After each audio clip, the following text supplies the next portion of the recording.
And welcome, my beautiful and wonderful movie peeps, to the Friday live stream here on the 3C Network. What? I really want to get a soundboard. I've been looking into how I can do that and whatnot, and I'm thinking soundboard is coming on the. Ooh, you thought I was annoying now? Wait till I can hear just push a button and go wah after every one of my corny jokes. Then the live stream view is definitely gonna go up or they're gonna miserably go down. One or the other here. It is so nice to see all of you here today. Let me see who's popping up in the chat. Let's do this. Yes. Hello. What's up? What's up? 3C, is that a duck? Oh, do not make fun of bird blindness. It is a real and serious condition, which actually we're gonna Google that when we talk Peacemaker. That had me dying. Oh man, that is gonna be something we for sure are gonna discuss here today because that was one funny episode of Peacemaker. Oh, let me see who else is here. It's time. Hello, Ian Torres. Thank you so much. Jake, thank you for being here. I love seeing all your guys. Oh, got a lot of cool stuff to talk about here today, some depressing stuff. So let me run through the docket of things we're going to be discussing here during this live stream, guys. So for one, we're going to talk about Mortal Kombat. This just happened right before the live stream. Mortal Kombat 2 got delayed to the year 2020. What? And I don't even know if I'm buying the reason why, guys. I'll be honest with you. Scream 7, the opening scene, we got details on it, and your boy might actually have some details nobody else knows about it, specifically concerning the Scream 7 trailer. Oh, that's right. I'm going to give you that Ghostface goodness.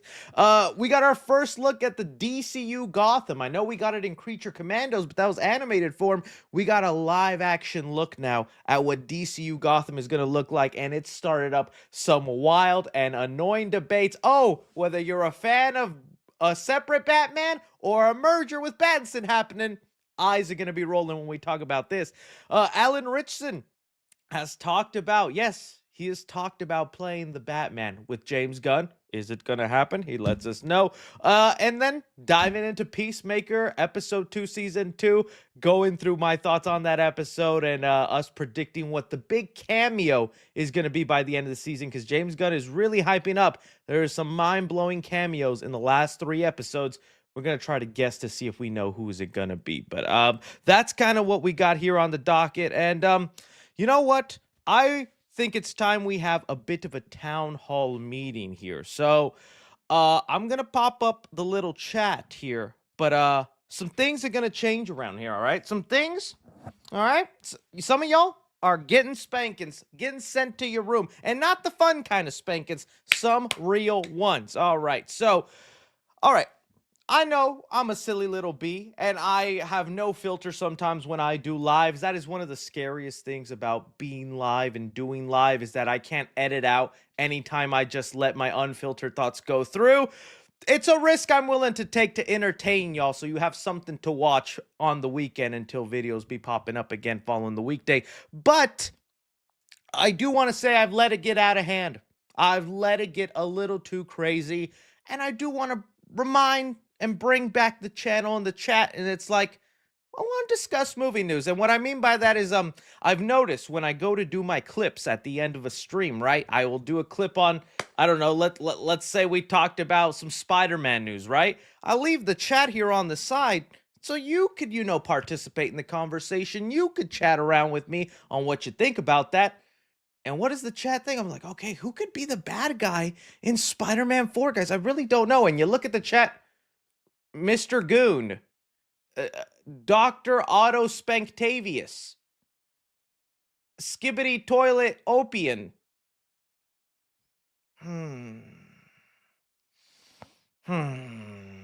It's honestly left me a little disappointed, and I don't want brain rot to be the brand for 3C. Of course, we got some cringe here and there, and of course, there's a time and place for when I allow that brain rot to go through, right? But I actually do want to balance it because I've gotten a number of complaints, and I do want to take the complaints seriously. I don't ever want to be one of those YouTubers that grows such a big ego that when my audience is telling me something, I'm like, yeah, I don't know what's going on. Yeah, I don't know what's talking about. I'm done with y'all. Block him. Mods, erase him and his family lineage now. I totally get what they mean. It's like, yeah, sometimes I'd like to stay on topic. I'd like to look at the chat in between a topic that we're discussing and not see My mama Milkies are crazy, Mr. 3C. We're talking about the Teletubby movie, buddy. What has Mama Milky's got to do with anything? So, mods, if you're here, if you're not, hopefully you're watching in the future. If not, I got to start adding more mods. Let's try and stay on topic. You can still do your funny things. There's plenty of ways you could still have your little laugh and whatnot, but I actually like it if the chat remained on topic every now and then and not just try to make everything goon related, because I've let that joke get too far, and we're nipping it in the butt. We're nipping it in the butt, okay? We got to be respectable in a fun channel again, buddy, and there's such thing as clean fun here. So, I say that jokingly, but I do mean it. I'm trying to, keep the space entertaining for all ages, man. Sometimes I'll be out in the wild and I come across, and I don't mean this in a bad way, I come across a 50-year-old fans. Like, that's not even a joke. I've met several fans well into their middle ages, and I know they can have fun too, but I shake their hand, I say thank you for watching the channel, and then I think to myself, he's got to deal with all my goon jokes. That 50-year-old man's dealing with me gooning. And I hurt a little for him.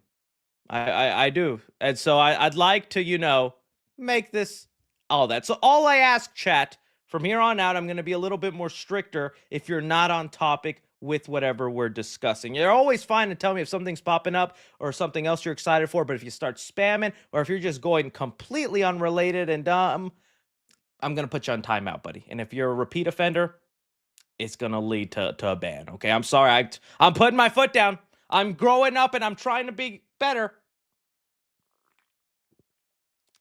Somebody told me, like, Chris, why you drink that? It's too sweet. That's zero sugar, and it tastes like a can of sugar.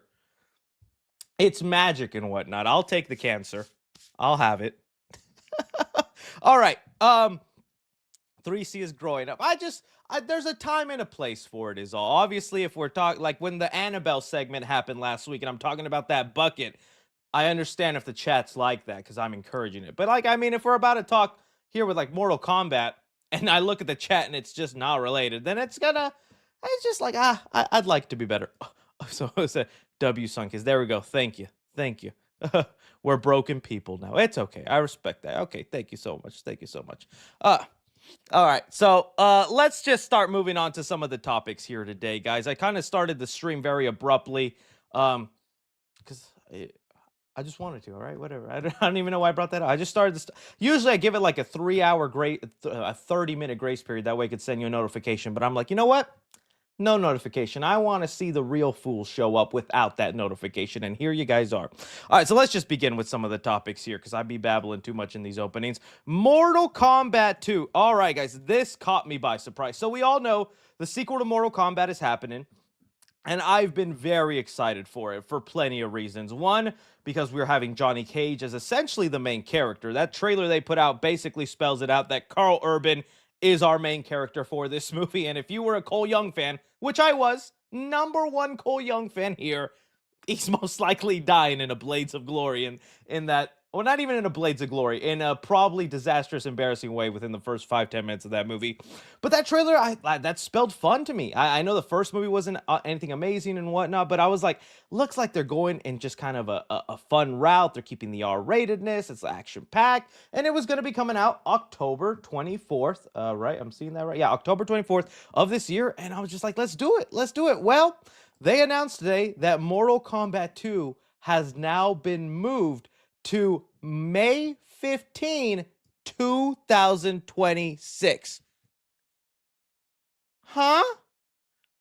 What? They moved it an entire year? I know it's like 7 months or whatnot, but once you start, I get if it's a month or couple week change. If it's still at least in 2025, I would have been like, all right, kind of a bummer, but all the way now to 2026? I'm like thinking to myself, am I cursed? I feel like the movies I put on my most anticipated list at the beginning of the year always end up getting delayed like this. Like, don't bring up Coyote vs. Acme. 3 years in a row it was on my most anticipated list and it kept getting just delayed. Now Mortal Kombat 2 also? I'm never doing most anticipated list with this. Okay, couple of things with this. They actually do give us a reason. This doesn't happen very often, but whenever movies get delayed, like the Shrek delay, Shrek has been delayed twice now, each 6 months apart, and they don't give us a reason why. They just say, "Oh, we just wanted to." Hey, can an ogre do what he wants? All right, Shrek, if that's what you say. Here, they actually gave us an explanation, but I read the explanation and I'm like, that sounds like BS. I don't know if I'm buying that all that much. Okay, so here they have it in the article. Why the F or is it what the why is the highly anticipated sequel moving to next year after notching record views for their red band trailer, which is true. The trailer for Mortal Kombat 2 had record-breaking views for a red band trailer, meaning an R-rated trailer, which showed signs that people were excited for this. And I kind of figured because the first Mortal Kombat, although it came out during that weird COVID time where it got a simultaneous release of on streaming and in theaters, meaning it didn't make that much in theaters, it was still one of the most viewed movies on HBO Max of that year. I think it was the number one stream movie, showing there was an audience willing to watch it. And so it was like, okay, that. And then they also say that Simon Quaid director sequel is bound to deliver tons more in mid-January than staying in the crowded late October frame. And that's the reasoning right there. Supposedly, October of this year is too crowded and they were too scared of the competition that they felt they needed to move Mortal Kombat 2. Oh, what competition, you ask? What was the thing making Mr. Scorpion say, I'm out of here? Getting over there. Oh, let me. First off, we have 20th Century Studios' Jeremy Allen's White Bruce Springsteen movie. And then you have the next Colleen Hoover movie, Regretting You, for Paramount.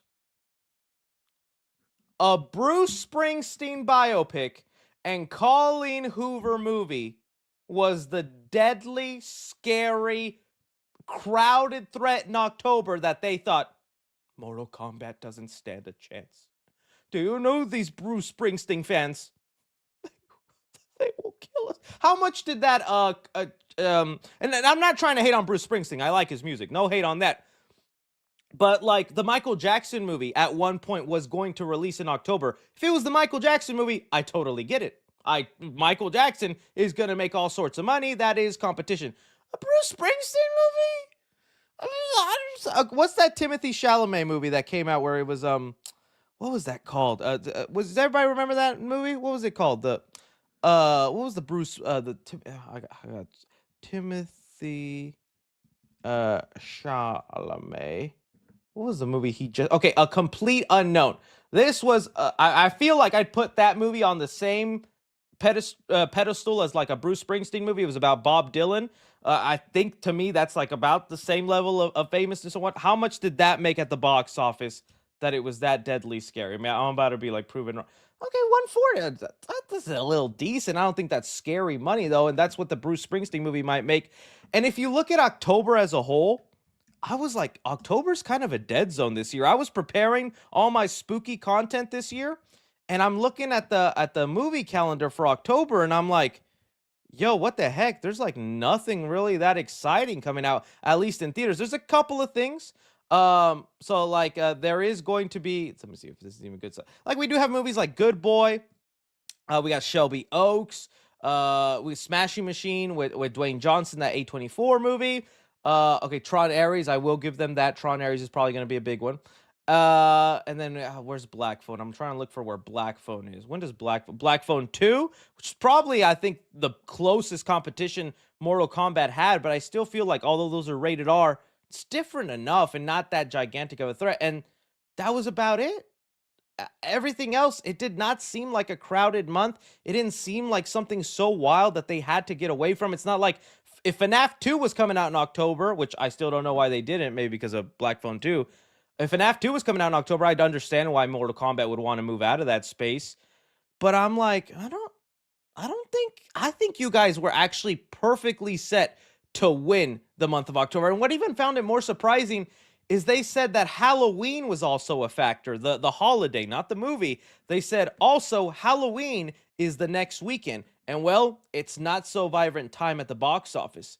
Is that true? Is Halloween not a time where people go to the movies? I mean, I get you're going trick or treating, but as adults, wouldn't you want to see? I know Mortal Kombat's not a horror movie, but at least it would be something bloody happening on screen. Is Halloween the holiday really that bad they didn't want to? Okay, so then let's look at the date they decided to move it to, May 2026, right? So May 2026 movie calendar. I'm looking at it and I'm thinking, oh, you just set yourself up for even more competition, dude. What was that? January, February, March, April. Okay, it said May, right? Okay, so in May, we're gonna have The Devil Wears Prada 2, which, I mean, if you were scared of the Colleen Hoover fans, Devil Wears Prada 2 is two Colleen Hoovers. A second Colleen Hoover has hit the tower. That's Devil Wears Prada 2. Animal Friends, which I believe this is supposed to be a rated R movie also. That I think would be a big hit. This is a movie I'm actually looking forward to. It's supposed to be starring Ryan Reynolds, all these awesome people, and it's like, what was it about again? It's two fugitive animals embark on an adventure across America while being pursued by an agent ranger. It sounded like an honestly interesting premise, and with Ryan Reynolds in his star power lately, sure. Then they have the Mortal Kombat 2 now. Look how quickly Wikipedia updates. Uh, and they have an untitled DC film coming out that time. Whoa, wonder what that's going to be. But Mandalorian and Grogu, just about a week or 2 weeks away from that date. Dude, Mandalorian and Grogu is going to take away a lot. I get that they're not rated R, but that is, I think, within the same fandom, the same demographic you're aiming for, right? People who like action sci-fi. I think you could point some sci-fi in Mortal Kombat with all the crazy stuff. I know it's more fantasy, but still, I feel like you kind of just set yourself for even a worse spot here. You should have just released in October. It was perfect. It was all set up there for, no pun intended, fatality. You were gonna clean up. You were gonna do swell. I am so shocked that they thought, nah, this movie. And also, I think you kill the hype a little bit too, don't you? Because you just released this trailer and you just told us it got record-breaking views. People are excited for it. Now you making us wait and forget about the movie? You gotta rebuild that hype again. What? Why would you do that? You had the hype set in, and I was already looking forward to it. In fact, when I went to go see Toxic Avenger, they played the Red Band trailer, and I was like, oh, I can't wait for that movie. Now this news, man. Now this news. I don't know. I think it's pretty odd of them. You know, and people were bringing up other conspiracies, like maybe they see the potential for how many people might actually show up, that they actually want to do reshoots or fix some things up or clean the CGI up because people weren't liking some of the CGI in the movie. I don't know. I really don't think that. And from what we've heard, they've actually already had positive test screenings that people enjoy what they saw. So it's just kind of weird that they decided to, man. Is the untitled DC film Supergirl? No way. Is it actually Supergirl? When does Supergirl release? Supergirl release date. Okay, that's in June. It has it for June 2026. So it's not that date. It's May. But still, I mean, that's coming up. Supergirl's right there. I don't know, dude. I think they might have made a mistake. I'm not sure why they did this. I felt like they had something already good and well set up. Some people also brought up the theory, well, Final Destination came out around that same May release date, and they had record-breaking box office for their franchise. Maybe New Line wants to repeat that with Mortal Kombat, since they're like, well, it worked for Final Destination. Let's do it for Mortal Kombat. Maybe? I don't know, dude. I feel like it might have been a bit of a mistake, but we'll see how it ends up happening. See, it could also give the movie more marketing. Yeah, maybe they actually realize we should do a bigger marketing push, because the marketing was like taking forever. It was like really waiting till we were super close, then it was starting to marketing. Maybe now they want to do a bigger marketing push for the movie, but who knows? So we'll see, guys. The Mortal Kombat 2, though, it did end up getting delayed. Do you buy the reasoning? Do you think it'll end up working in their favor? How do you take into effect now some other competition they're going to be facing? Do you think the hype is going to be killed now that we have to wait extra 7 months? Like, that sucks. I was so ready to already see this movie. I think like December, January, February is going to roll around. Then we'll finally get another trailer starting to prepare us for the May release date, and I'm like, oh crap, I completely forgot this movie existed. I feel like that's what's gonna happen, but we'll see. We'll see. All right, moving on to the next topic at hand, Scream 7. Oh, lordy bajordy, guys. Okay. So, Scream 7 is coming up right around the corner, and I think within the next couple of months, or actually, I'm gonna say within the next month. When does Running Man come out? Because that's the next Paramount movie. Running Man release date November. Okay, so I don't think they'll wait till November. They might though. They might. They might. Okay. We are going to be getting a trailer for Scream 7 very soon. You want to know how I know that? Your buddy's got some. Your buddy got some inside information. Your buddy got himself a little scoop diddy doop. And I thinking I'm going to make it its own video, but there's parts of what I already know. Basically what I had, somebody has seen the Scream 7 trailer. They contacted me. I verified the source. And in fact, they have also helped me with other sources. You guys remember when the Megan 2 trailer didn't come out yet? They told me everything that was in the Megan 2 trailer. It ended up coming true, and I told you guys on the channel. So I know they're legit, and this isn't a Venom 3 situation. Because your boy, when he plays the Scooper games, he hasn't always won. I'll just say that. So, I think I will be doing a video letting you know some details I've heard of what's going to happen in the trailer. But before that, just the other day, we got revealed, or someone has let it slip online, what the opening scene for Scream 7 is going to be. And since part of that opening scene is in the trailer, I don't think then it's a huge spoiler to talk about it, because it's literally going to be part of the marketing and showing it off to you guys. It's going to be what they present to you in the trailer. And, you know, that's what I want to make clear. Although I've had my issues with Scream 7 and there's that controversy, and I'm really disappointed Melissa Barrera is not going to be part of this movie, I'm not trying to be a toxic fan that wants to spoil this movie for people who are excited for it. If I found out who the killers are, I'm not making a video. Never talking about that. That's always been my policy since Scream 5 and 6. When I've covered those, is I don't have an interest in ruining a Scream movie, because I know these films are important to some people, regardless of all the behind-the-scenes stuff. And so I am trying to look forward to it, just for Kevin Williamson and Sidney Prescott. I mean, Nev Campbell. Acting like Sidney Prescott's real. Sidney, come sign my autograph. Okay, enough blabbing and prefacing, though. Let's get into what we heard. So, there was someone going around letting us know what the opening for Scream 7 was going to be. At first, it was someone it was on Reddit, and because it lines up with what I've heard in the trailer, I know it's true. But basically, what we first heard, somebody first was teasing, I think it was Beyond the Mask, that YouTube account. They were like, I heard that the opening takes place in Woodsboro at a famous location. And I was like, yeah, it does. I know what location. And then a Redditor let it slip, so it's out there now. The opening for Scream 7 is going to take place in Stu Macher's house. Oh, yeah, baby. That's the iconic location. Stu's house is going to be the opening for Scream 7.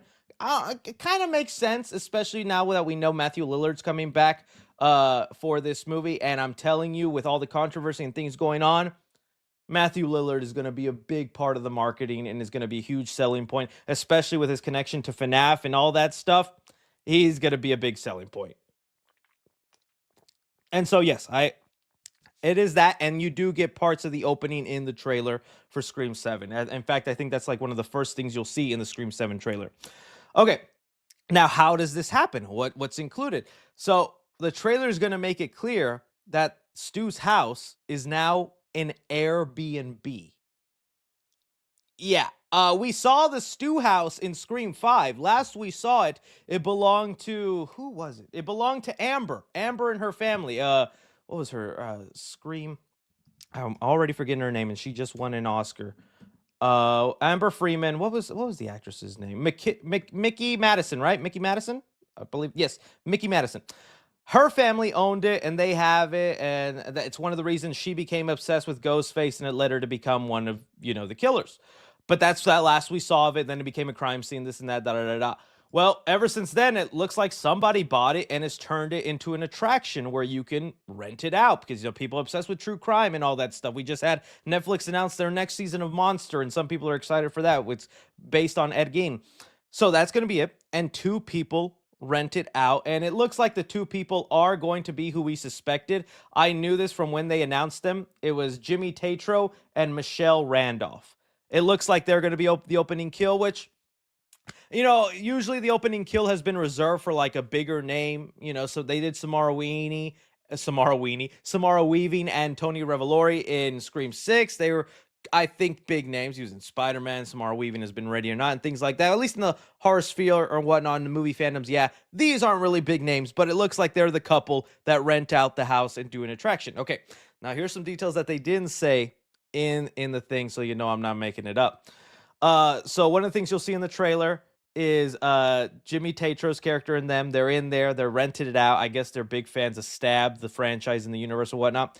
And it looks like there's an animatronic of a ghost face in the Airbnb, a lot similar to my boy. And the animatronic scares them when they're in it. They're like freaked out. They're like, oh. And then, of course, that's going to be used later on where it's like, what my fear is that one day I'm walking into my room and my actual mannequin is a real person and kills me. It looks like that's what they'll play on. Now, that's all that's shown in the trailer. The person on Reddit who is leaking out more kind of gives you how that opening scene ends, and that's where I do think it is a spoiler. So I'm actually going to refrain from giving out how the scene ends. I know that's going to suck that I don't say it, but if you really want to find the information, you can look it up how the scene ends.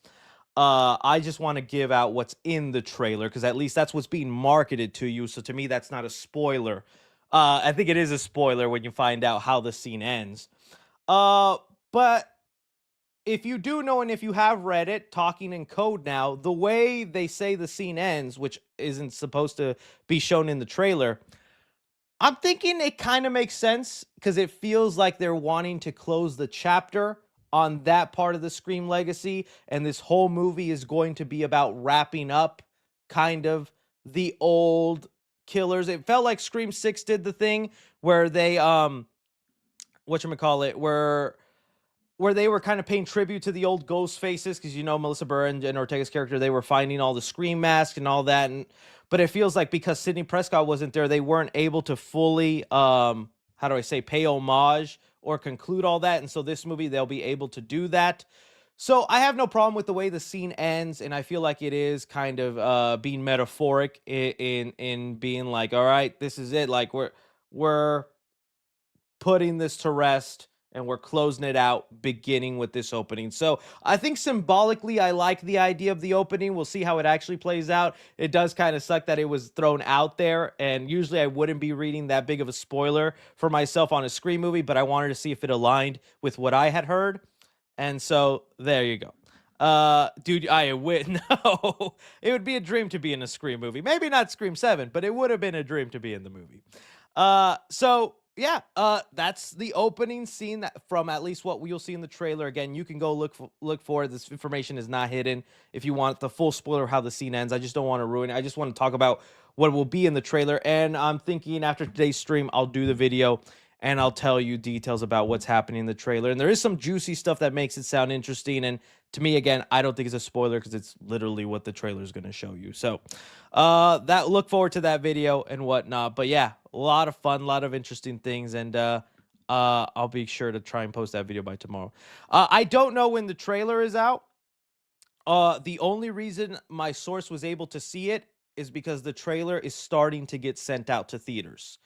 But my source says that it's happened before, that they've gotten the trailer in the theater, but they're not allowed to show it for weeks. Sometimes it's the very next day they're able to show it, and this and that and whatnot. So the trailer is basically ready and done, and it's being sent out to theaters. So that's why I'm thinking it could honestly come out at the beginning of September. I know some people were speculating that it's going to come out with Running Man, but that movie doesn't come out till November. I don't know if they would send out the trailer a whole month in advance and be like, all right, when Running Man comes out, play it.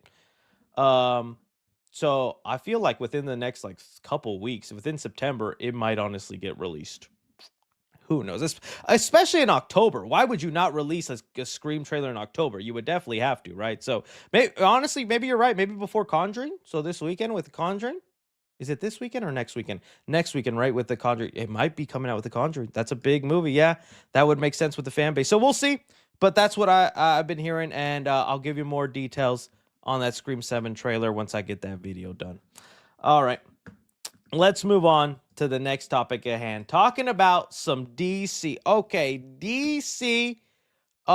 There's been some interesting stuff. Okay, so we are getting our first look at Gotham in the DCU thanks to the upcoming Clayface movie. I'm still kind of shocked this is going to be the first Batman project in the DCU, but whatever. Trust in James Gunn.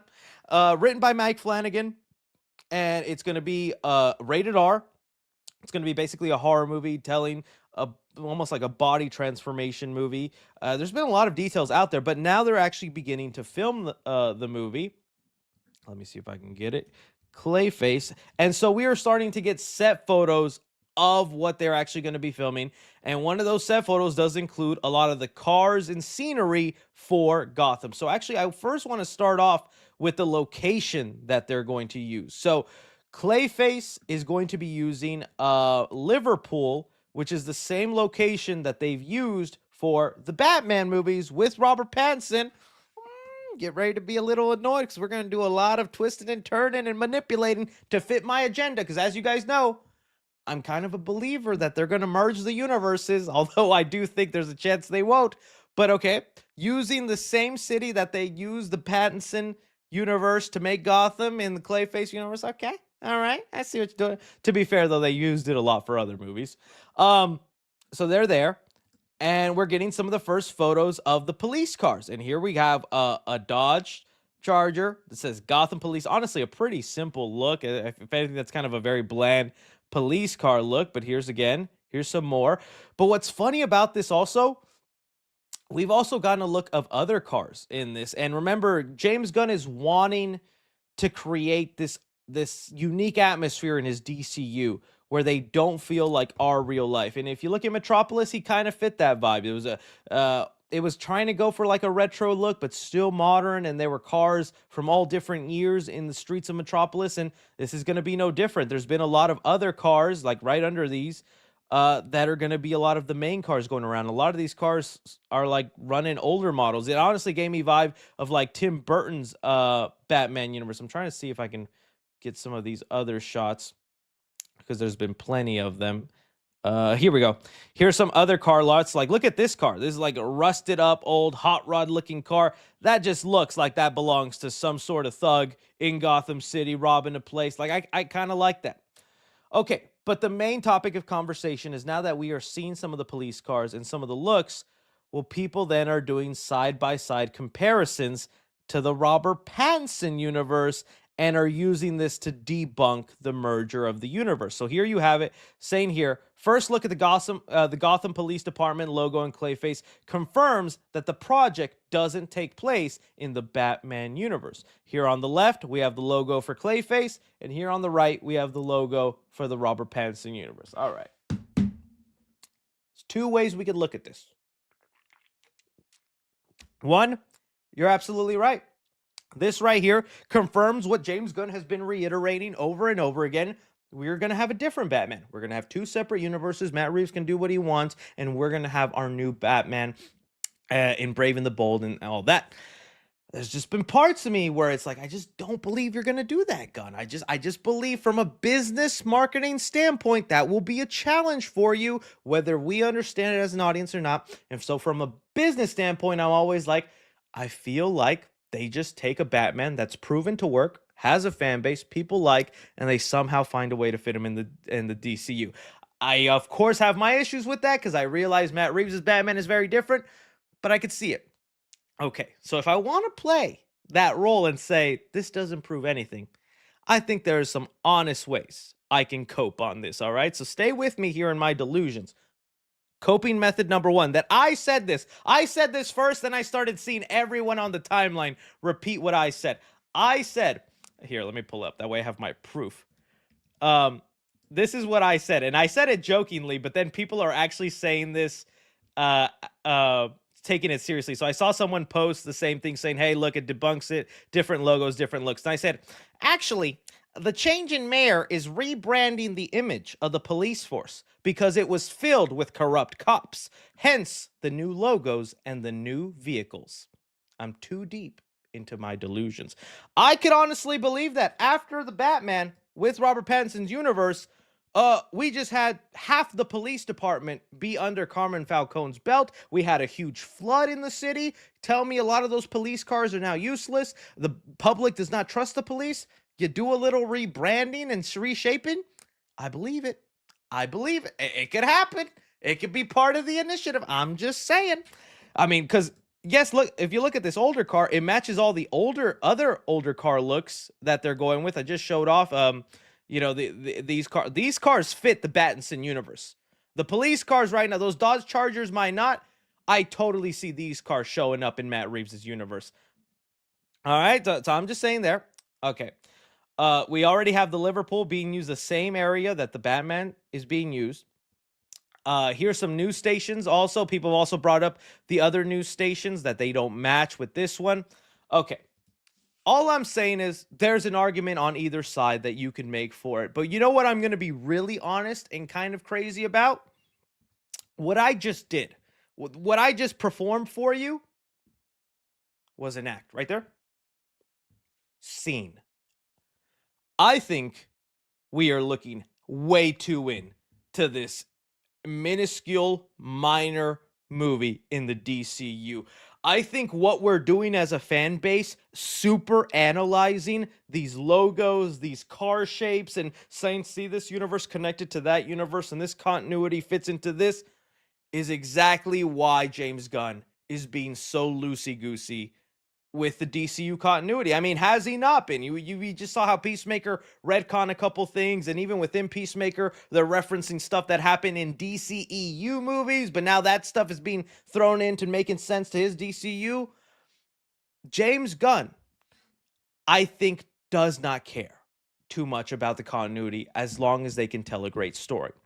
And so with having that in mind, all James Gunn cares about with Clayface is Mike Flanagan delivered a banging script. He loves the story. He thinks it's a good thing to put out in the public, show it to people so it can help the DC brand look like they make good movies and people show up to the theater.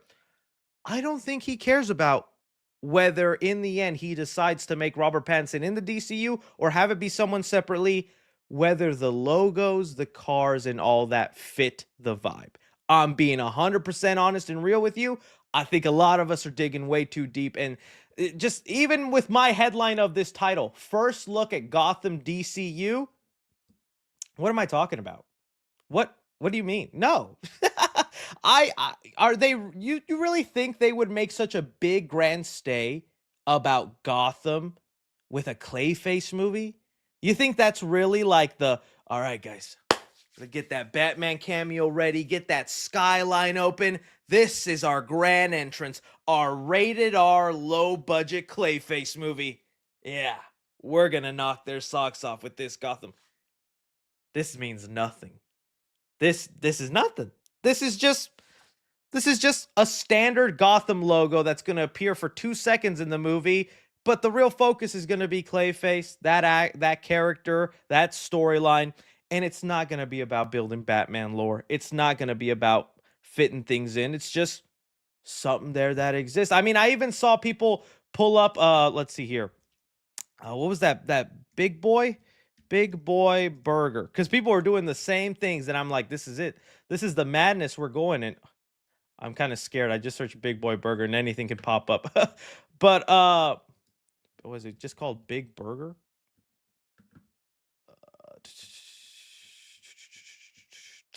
It was from if someone can find the tweet, you'll know what I'm talking about. But people were comparing the Blue Beetle. Let's see here. I'll put Big Burger. Burger. Or is it Big Belly Burger? Okay, there we go. People were comparing the Blue Beetle Belly Burger with then the Superman Big Belly Burger logo.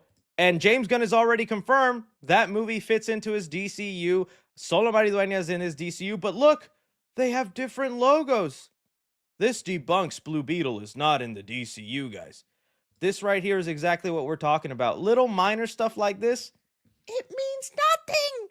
it is not affecting or groundbreaking, and it is the stuff James Gunn is trying to retrain our comic book minds to kind of letting go. This insane continuity, because even James Gunn has said it. Let me see if I can look using his own words against.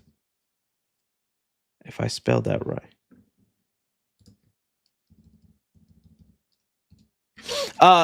Because James Gunn has brought up what is going to be happening in his DCU and how every film is going to. Let me just pull it up. I know I have it on my end here. One segundo. Oh, look, I had the tweet there. My dumb bad. I'm gonna find this. Guys. Give me 2 seconds. Because I gotta get that that James Gunny quote. It's gonna make all the difference. Oh, here we go. Found it. Let me get it. All right, here we go. This is James Gunn on each movie in the DCU.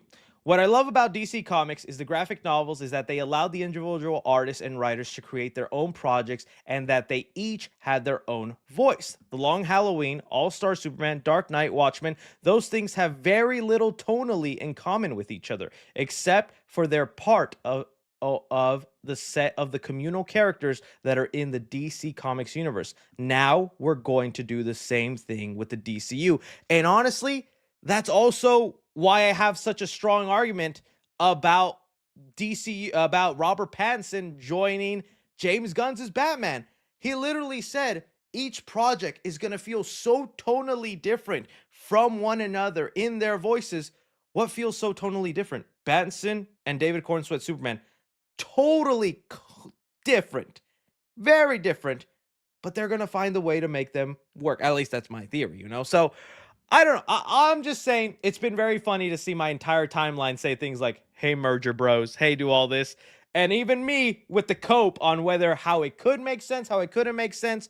When in the end, these logos, these cars, they are not the end all be all. Even if we end up getting completely different Batman and we have Brave and the Bold, I can already tell you that Gotham is not going to look like what this car is showing us. The Gotham is not going to look like what Clayface is showing us. It's going to look like whatever director ends up directing Batman Brave and the Bold and decides what he wants it to look like.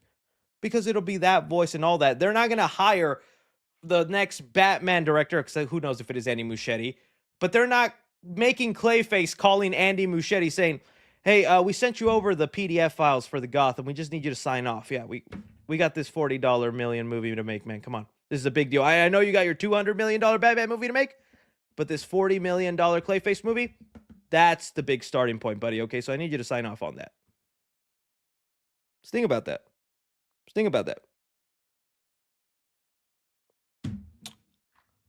I rest my case, Judge. Lawyered. All right, so you guys let me know. That's all there. I just think it's funny. It's the same thing, and we're gonna go through this charade over and over again. Whenever because people are gonna watch that Clayface trailer, not caring about the context of the movie, and more caring about how does this hit to DCU Batman. Yeah. I know he turns into a clay mob man, but how does this turn into about Batman?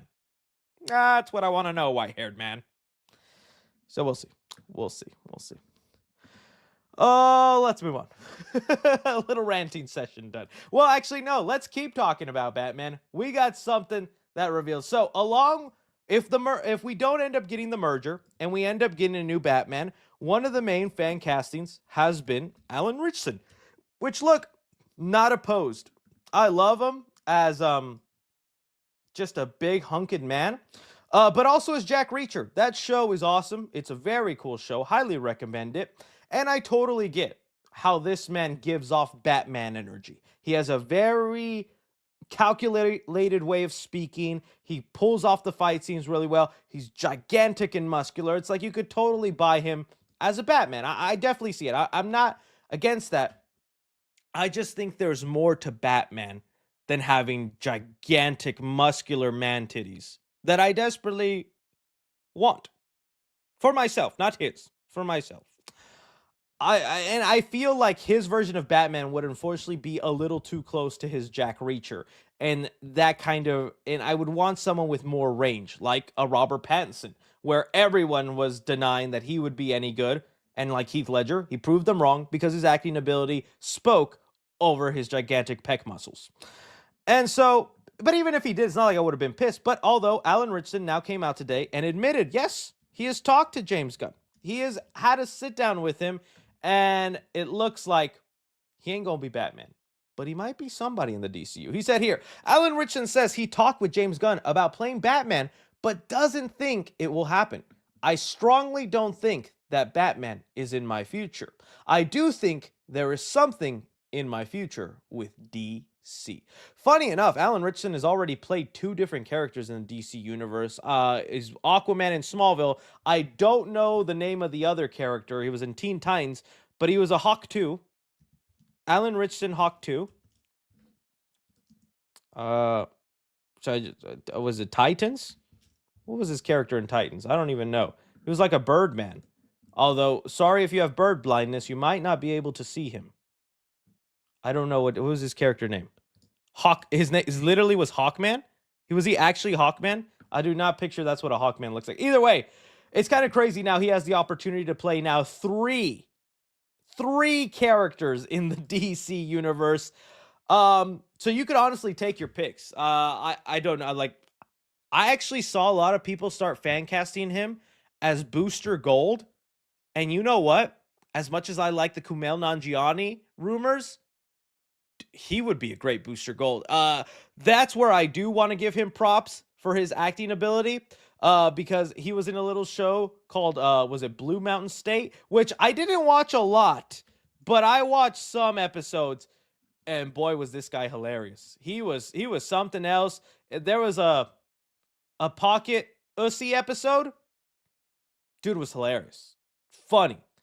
And I feel like you could translate this Blue Mountain State energy into a pretty good Booster Gold that would actually work. And it would even be funnier because of how insanely ripped and strong he looks. Because Booster Gold is supposed to be kind of like this joke of a superhero from the future, uses all this tech, and has this ego, wants to do it for the celebrityism. I feel like he would honestly pull that off so good. I saw people say Wildcat. I wouldn't mind that. My only problem is Wildcat is usually older. So it'd have to be kind of like a prequel Wildcat, a starting up Wildcat. Like Sylvester Stallone would be a crazy Wildcat, but even he's starting to range on too old. But yeah, Wildcat would not be a bad choice for him also. So it looks like something could happen. I'd actually wouldn't mind if he ends up being DCU Aquaman. I know he was already Smallville Aquaman, and James Gunn did say he's a fan of Smallville. It'd be funny if he's like, yeah, let's just make you the actual Aquaman now. I feel like it could work. But not Batman. Not Batman. And there's been a lot of Batman fan casting and discourse lately. Don't even get me started on what's his name? Brandon Sklenar. Oh, I feel so bad for this guy. The internet is like dead set that Brandon Sklenar is going to be DCU Batman for a couple of reasons. One, he's just like popped out of nowhere, and so many people are rooting for him. It feels almost like fake generated hype. But also because James Gunn admitted in an interview that he was watching a show starring Brandon Sklenar, meaning he might be doing some research or scouting for Batman. And that's why he was watching the show instead of, maybe just watching it for his own leisure fun time. Because the reason he ended up picking David Cornsweet Superman is because he saw Pearl. He watched David Cornsweet get killed by Pearl. Why are you lying to me? Why are you lying to me if I say nothing wrong? That's my best Pearl impression. So maybe, and again, this is where it's not that I am against the idea. It's another Alan Ritchson where if he ends up being it, okay, fine. Yeah, he's got the muscles, he's got the look. This one actually seems to me slightly boring of a choice because it feels so cookie cutter. It feels so like too on the nose that I don't think it'd be an interesting new take. I mean, we've had now 9 different live action Batman. You gotta do something to spice it up or keep it interesting. I think if we go all the way back to just like a standard safe choice, well, that's not what I want DCU Batman to be. I want him to be fantastical. I'd want him to pull off some of this supernatural crazy stuff they have in store. But we'll see if he ends up being it. I still think we're a long ways away, and I do not think we'll get a Batman cameo in like a Clayface movie. Although a lot of people think that'll happen. I just even some people, and we'll talk about it in a sec, so we're about to move on to Peacemaker, because there's also a lot of hype around who's this mysterious cameo. I don't think Batman is the mysterious cameo. Although Peacemaker has been treating Gotham and Batman like the ultimate buzzword in their show, and I don't blame him, because as a comic book fan, every time they say Gotham, I'm like, huh? What? I know that place. What about Gotham? Arkham Asylum? What? What is? Say that again? Rewind it, honey. They said Arkham. Yes, it's a buzzword, right? It's like when you tell your dog treat or walk, and they go.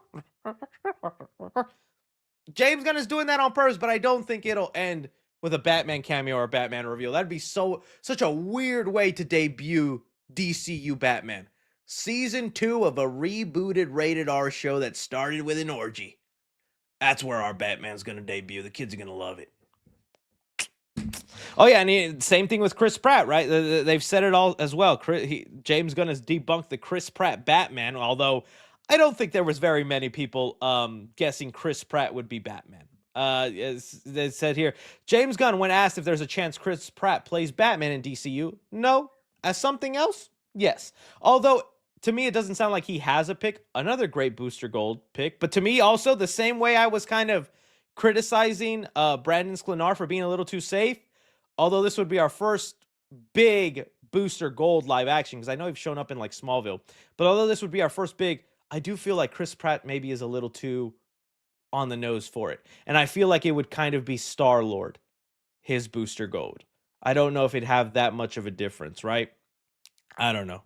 I think I'm just yapping at this point. So you guys let me know with all this Batman talk, what's going to end up happening. All right, we were just discussing it, but it is now time to talk about Peacemaker Season 2, Episode 2. Let's get into it. Obviously, spoilers for that episode. If you haven't seen it now would be the time to click off. And it is our last topic, and that's usually when people click off anyways, because they don't like me answering fan questions. What's wrong with that, man? Fan questions can be fun. But okay. As always, just kind of a discussion and what's going on. Don't think of it too crazy play-by-play, and we will look at Easter eggs and breakdowns in it. All right. Another really great episode. I still think that maybe they should have done the 2-episode release from the beginning, because this still felt like a setting up episode. Not to say there's anything wrong with that, but it felt like it was still getting us into what the main story is going to be, which is obviously Peacemaker living in this other reality and taking over the Peacemaker that he killed. Because it still felt somber. It still felt a little setting up, although there was a lot of fun stuff in there. The big takeaways I want to talk about with this episode is, let me see, what was that actor? I say I love this actor, and I don't even know his name, man. That's so embarrassing. Where is it? That's how I know. Tim Meadows. Oh my goodness, dude. Tim Meadows is now my favorite character in the Peacemaker Season 2. This guy was absolutely hilarious. SNL alumni. He doesn't show up in all that much, but when he does, man, does he get me laughing. And I'm so glad, because I was watching this with my lady, and as soon as Tim Meadows showed up, I was like, oh, dude, I love this guy, babe. I wish he was in more stuff.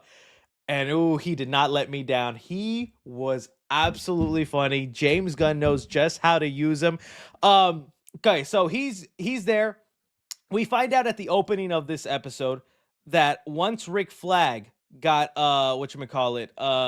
Rick Flag Sr., played by Frank Grillo, was given the job at Argus, the first thing he did was like, all right, I want to see the files on my dead son. I wasn't allowed to look at them before because they were confidential, but now that I'm in this higher position, I want those files and I want to find out. And he finds out, and they even play us flashbacks to James Gunn's Suicide Squad that was in the DCU, but now those parts are now canon to the DCU. Like James Gunn said, that's usually the way it works.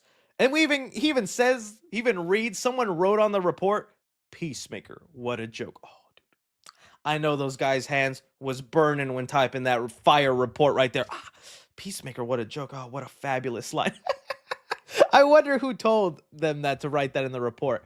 And this has led Rick Flag to then, put surveillance under Peacemaker, and anytime he's going to mess up, he's going to use it just so he can go after him and kill him. I like that setup, and I can't wait to see how that progresses over the season, and if we get that showdown and how that'll be handled, right? Because I feel like they're both now good guys. They're both on the same side. I think Peacemaker does have to kind of repent a little bit for what he did to Rick Flag. And I'm wondering if Rick Flag, the not senior, but actual Rick Flag, is in this other universe alive. Like in the parallel universe he's going in. Unless he's shown up in trailers and I haven't seen it, I'm thinking that's gonna be it. 3C. What a joke. Then you're gonna take off my red light and wear it in my honor, huh? So that some people were saying because they had bombs on their necks that maybe they was recording everything and that's how they filed the report. I don't know. It could be it. But and yeah, because maybe he's dating Hercar in that parallel universe. That would probably be it. Joe McKinnon.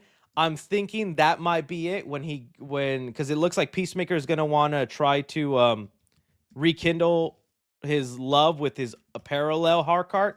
Joe McKinnon. I can't even spell that. I can't even say real names right now. Whatever. Rick Flag. I'm just typing Rick Flag. That would honestly bring great conflict and whatnot. I just don't know, though, how that comes to closure and what ends up happening. But it'd be great to see him pop back up. Now, as we go through the episode, I want to get back to some of the things that were going on. So the Tim Meadows stuff that was making me laugh so hard was not only the conversation with him, there was some good jokes in here too. That good James Gunn writing. When like Haircut, I can't say her name. Hartcourt. When she's in the pharmacy and a woman comes up to her thinking that she's like a domestic abuse victim, and she's like, 1 in 10 women don't report it, and it's not your fault, and all that. And then she turns to a guy, calls him Bleeker, that Muppet Beaker, and then she's like, well, you do kind of look like. That was a good little conversation and whatnot. The bird blindness, how do you come up with that? How is that a thing? How do you write that down? That there's this bird. I'm gonna look it up. I bet a lot of people did. Bird blindness, real? There's no way that's a real condition. Is bird blindness an actual condition? It says here. Let's see here. Yeah. Well, okay, they're just writing the script for the. Well, it doesn't seem to be a one in. Well, that. Okay, it says here. The first is form agosia, where you're able to see parts of an object, but you can't recognize the object itself. So it looks like that's the closest thing, but that's more object blindness. Like I look at something and I'm like, I'm holding a basketball, guys. I'm definitely holding a basketball. This basketball's tasty. I knew that was going to somehow come into play, and that was just going to end up being something really dumb. The other cool thing, though, that does lead into was the Eagly fight scene. So they go in when Peacemaker and his friends are out, and we have Eagly taking down the squad members. And bro, you want to talk about deadly creatures. Eagly is not to be reckoned with. Eagly is not to be messed with. That was crazy. The eyeball scene where he like just takes out someone's eyeball, throws it up into the air. Loved it. There's even like just 10 seconds of Eagly aura farming on the screen. I'm not even kidding. It's just Eagly just.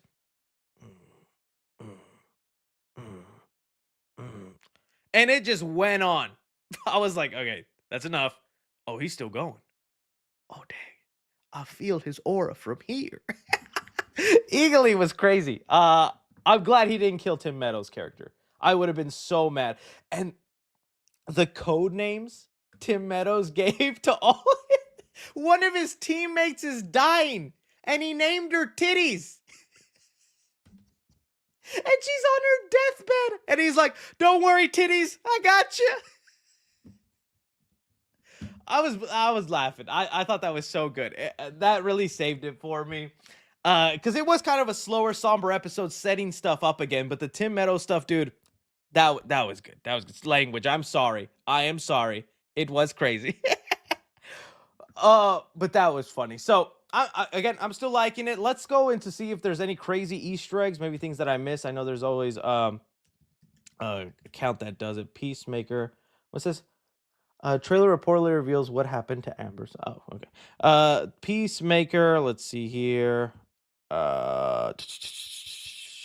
Easter eggs. Let's do it. Let's do it. All right, here we go. Peacemaker Easter eggs. Let's go through and see if anything we would have missed. So it says here that confirms that he was always director of Argus during Superman, but not during Creature Commandos. So yeah, during Creature Commandos, he didn't know.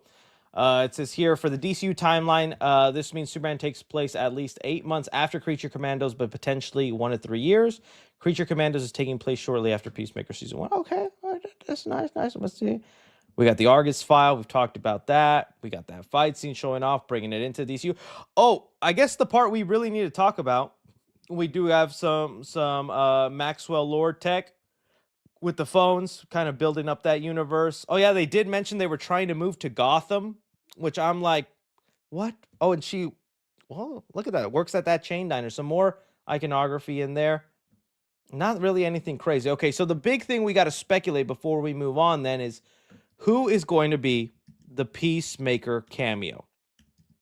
The Peacemaker cameo, I think, is the thing a lot of people are talking about because we had here James Gunn says Peacemaker Season 2 will have a big cameo in the final episodes. We have some really big stars from the DC universe that are going to be near the end of the season. And remember, whenever journalists and critics got to watch Peacemaker, they only saw up to episode 5, I believe. So episodes 6, 7, and 8 were not shown. I think those are the final episodes. And let me see if I can pull up. Someone has brought up like the possibility of who they'll be, and I've got some ideas on who I think it'll be. Let me see. Oh, here we go. Here's the little chart someone pulled up. Okay, so here are some of like the popular picks of who it'll end up being. All right, I don't think you can rule out Superman. I think Superman could definitely appear. If James Gunn was crazy enough to have the Justice League show up at the end of his season 1, all bets are off. I think back in the day, there'd be some unspoken rule where, no, you can't have our biggest superhero show up in your little superhero show. No. James Gunn in charge, and with Superman being a James Gunn character now, I think a Superman cameo is very plausible. Blue Beetle also, there was an interview where James Gunn was talking about, he's like, where he was asked, is there any chance Blue Beetle could show up in this? And he's like, I'm not going to say you're not in luck, kind of hinting it's possible.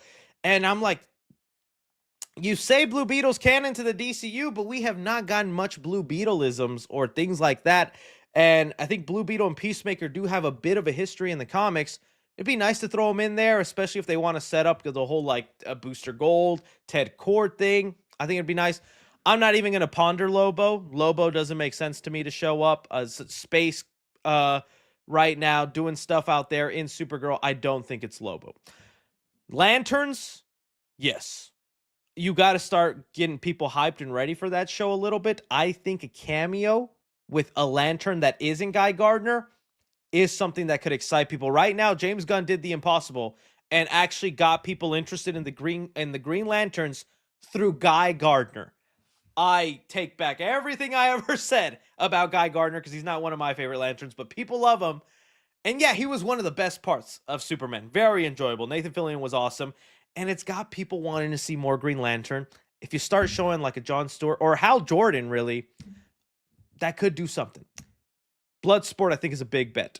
Bloodsport, yes. Because we're getting so many flashbacks to James Gunn's as a Suicide Squad.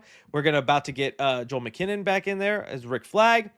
And all these other connections. I think Bloodsport could maybe be hired to finish the job that he's probably going to want his revenge on Peacemaker after the end of that movie and what went down. I could see Rick Flag Sr. hiring Bloodsport and then being like, hey, I need you to go after Peacemaker. He killed my son. I need you to get him to me. Lex Luthor, I don't think so. I do think that one is kind of like, that one I think falls to me under just high celebrity status. Nicholas Hoult is a very busy guy. I think you save him for when he's needed, not showing up here. So I think those are the ones. I think it's definitely people within James Gunn's is the Suicide Squad, like some of you guys are mentioning here, like Ratcatcher 2, King Shark. Unfortunately, I don't think it'd be Harley Quinn, although I'd be okay with it. I think those people are definitely on the table and could end up happening. But if I had to pick top 3 guesses, Superman, Bloodsport, and a Green Lantern. Those either Hal Jordan or John Stewart. Those are my 3 big guesses right there. I know some people are hoping it's Booster Gold and they'll finally reveal whether it's like Kumail Nanjiani or whoever it ends up being. There's even some people now that think Kumail Nanjiani is Ted Kord, which I'm like, I wouldn't mind that. Kumail Nan. Although if you're keeping it canon with Blue Beetle in his movie, I don't could this be the dad of the daughter of Ted Kord in that movie? I don't know. I wouldn't mind that though. I wouldn't mind him as Ted Kord or Booster Gold. Kumail Nanjiani has been showing up to a lot of DC events. He was there at the Superman red carpet and after party. I didn't get a chance to say hi to him, but he was there for the Peacemaker season 2 premiere. He's been showing up a lot and hanging out with James Gunn a lot. It feels like he's gonna be something. So yeah, could be it. Doesn't look like a I mean, yeah, it doesn't even look like a Booster Gold, but it could happen. I could see it happen. So we'll see. We'll see what happens. But so far, still liking Peacemaker season 2, episode 2. That was a very funny episode. Now, I do want to preface this. I heard because there was somebody critics who have seen episode 3. They said you're gonna want to see episode 3 as soon as you can because there are going to be big things you don't want to be spoiled.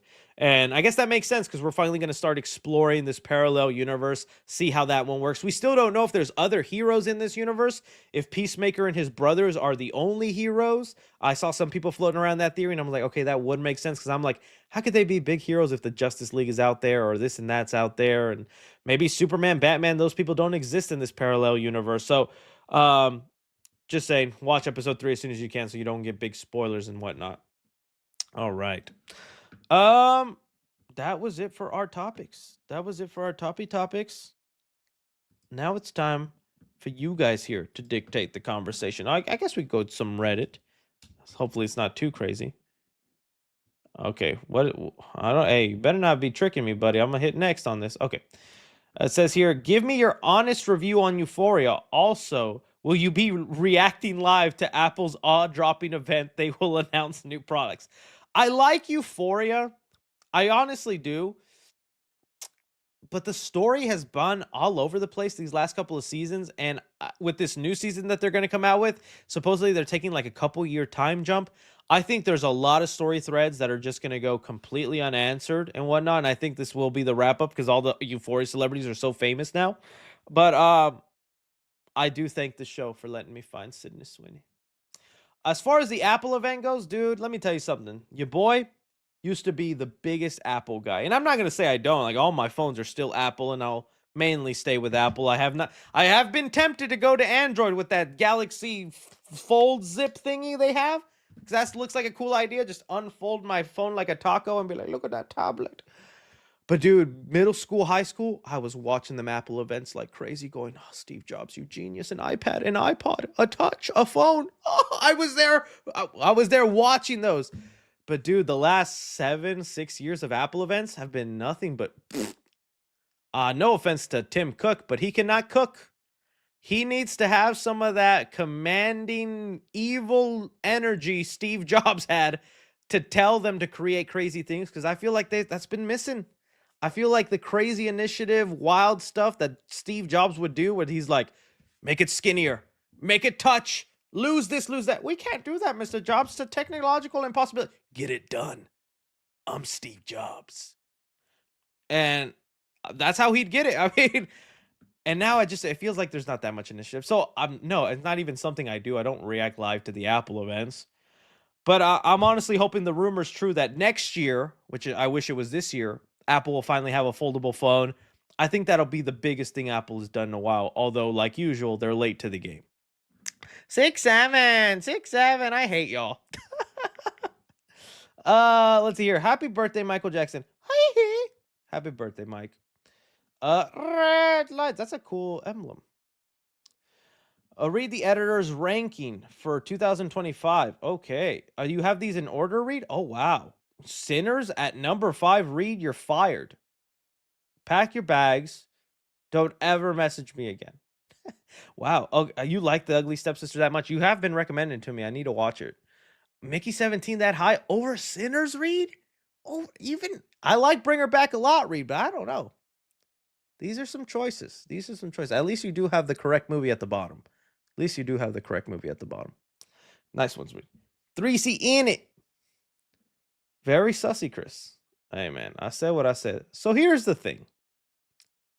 Most popular DCU fan cast. Oh, these are all the DCU fan cast. Okay, if I'm being honest, out of all these, I don't even see my fan cast. Where's my choice in here? Oh, yes, he is. Jake Gyllenhaal. That's the one I want for DCU Batman. I know I've gotten a lot of flack for that, especially with the way I criticize some of these other fan casts. I think Jake Gyllenhaal could do the serious. He could do the campy. He could be one of the same and the best. A lot of these actors I don't know, and maybe that's a good thing.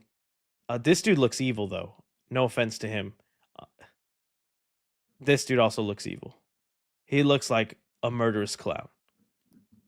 Because he was one. Oh, is this AI?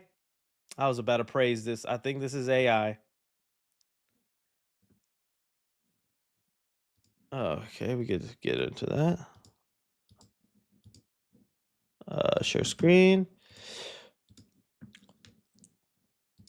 Let's just let it happen. I want you to notice when I'm locked in my room. I wish I had lotion. I wish I had lotion. 'Cause I'm a goon. Fabulous. Fabulous, man. Fantastic, wonderful, bodacious. I love it. I'm driving to my free review now. Oh, this is nice. I can't because that one will definitely come right. Oh.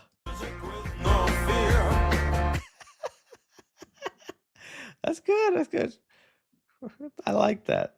The Fanta, I gotta get it. I think during the spooky vlog, I gotta go try the Fantas. Although I've had most of these flavors, so I don't even know what that will be.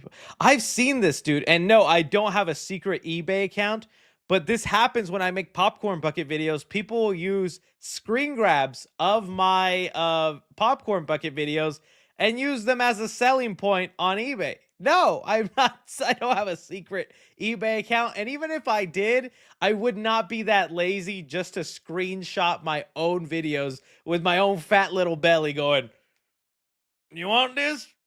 $118. $118."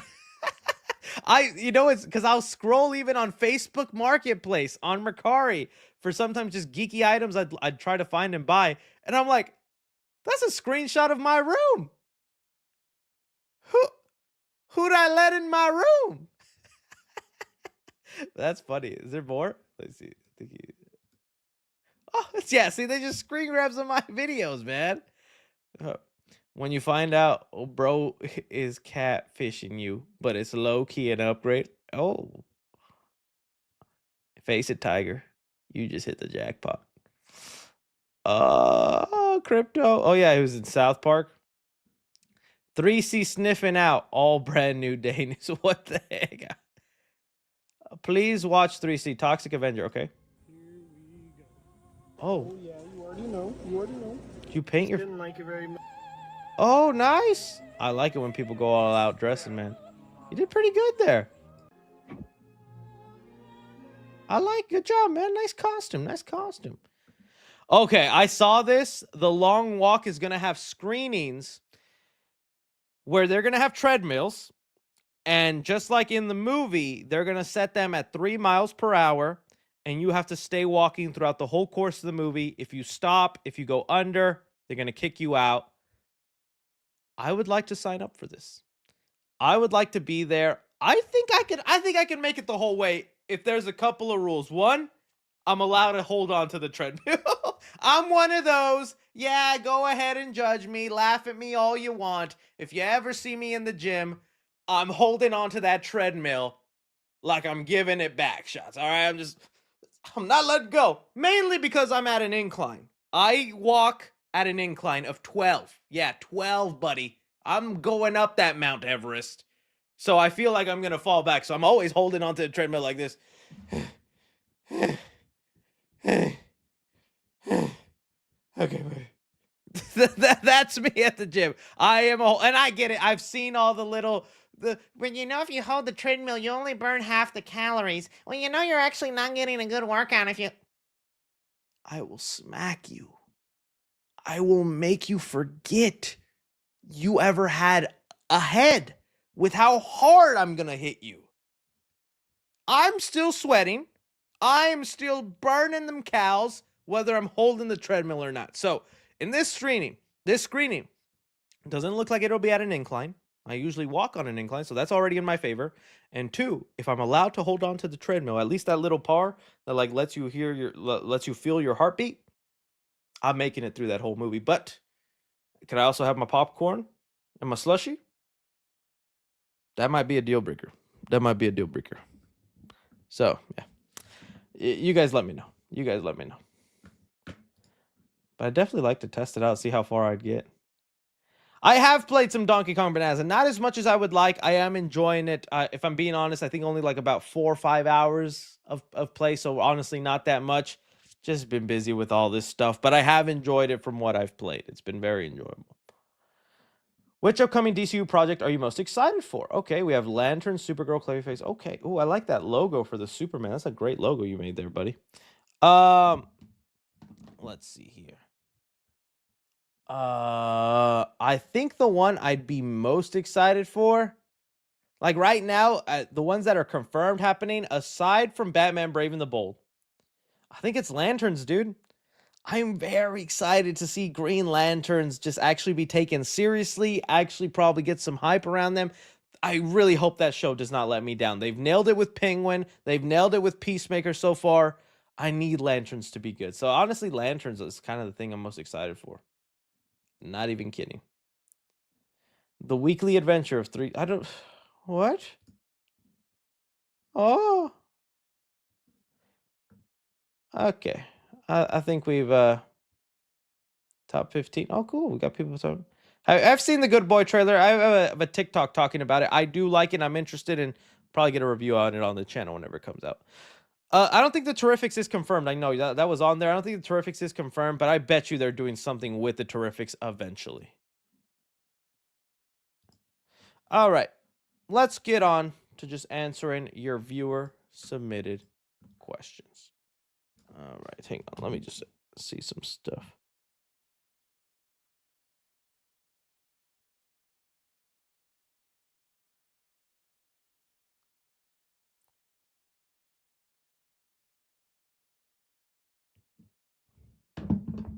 All right. Let's get on to answering your questions, guys. Michael Tomsick says, hey, Chris, any 3C lore on school field trips? Oh, I loved me a good field trip. With the frizz? No way. Jumping on the street, on the street, on the magic school bus. The schizophrenic in me came out. Yeah, dude. Oh, where to even begin? There was a program in high school called the IBA. That's what, when I was in high school, I joined an academic program called the IBA. It stood for International Business Academy. I was like a shark in Shark Tank. Funny enough, there was one semester that's all we did is watched episodes of Shark Tank. It seemed like it probably a way to just make yourself do more work at school, but I joined it because I had heard they just go on field trips all the time, and there was a lot of fun field trips. We went to a lot of we went to like where they printed money. That was kind of cool. I saw how money was made. I was like, oh, someone's gonna get shot over this one day. That's crazy. I'm trying to think of like any crazy field trips that we went on. I could tell you, there were some field trips I wasn't allowed to go on my younger years when I was a little youngling. I was a foolish youngling. I was a misbehaving youngling. And I remember one year it was to go to the zoo, but I had behaved so badly that entire year that whenever the field trip came up, they decided not to take me. And you know what was funny? I remember specifically they're bluffing. They're going to take, but they're not going to take a little kid to the zoo. How evil are they? I didn't go to the zoo. That happened. And they told my parents about it. And my dad was like, pues si no se está portando bien, pues es lo que le pasa. Basically saying, well, if you're misbehaving, that's what you earn and that's what you get. And yeah, that happened to me. I remember I sat there in a big boy class because I think I was like in third grade. No, I was like in first grade. Yes, it was like first. Okay, it was like first grade because I was put like in a fourth grade class, and I remember they all looked like adults to me. I was just sitting in the back while they were learning geometry, and I was like, I didn't get to see the giraffes today. They gave me a packet. And you know what sucked too? That class had a pizza party that day, and I thought, well, they're obviously gonna give me a pizza too. Didn't get one slice. All them fourth graders just, you want some? Mm-mm.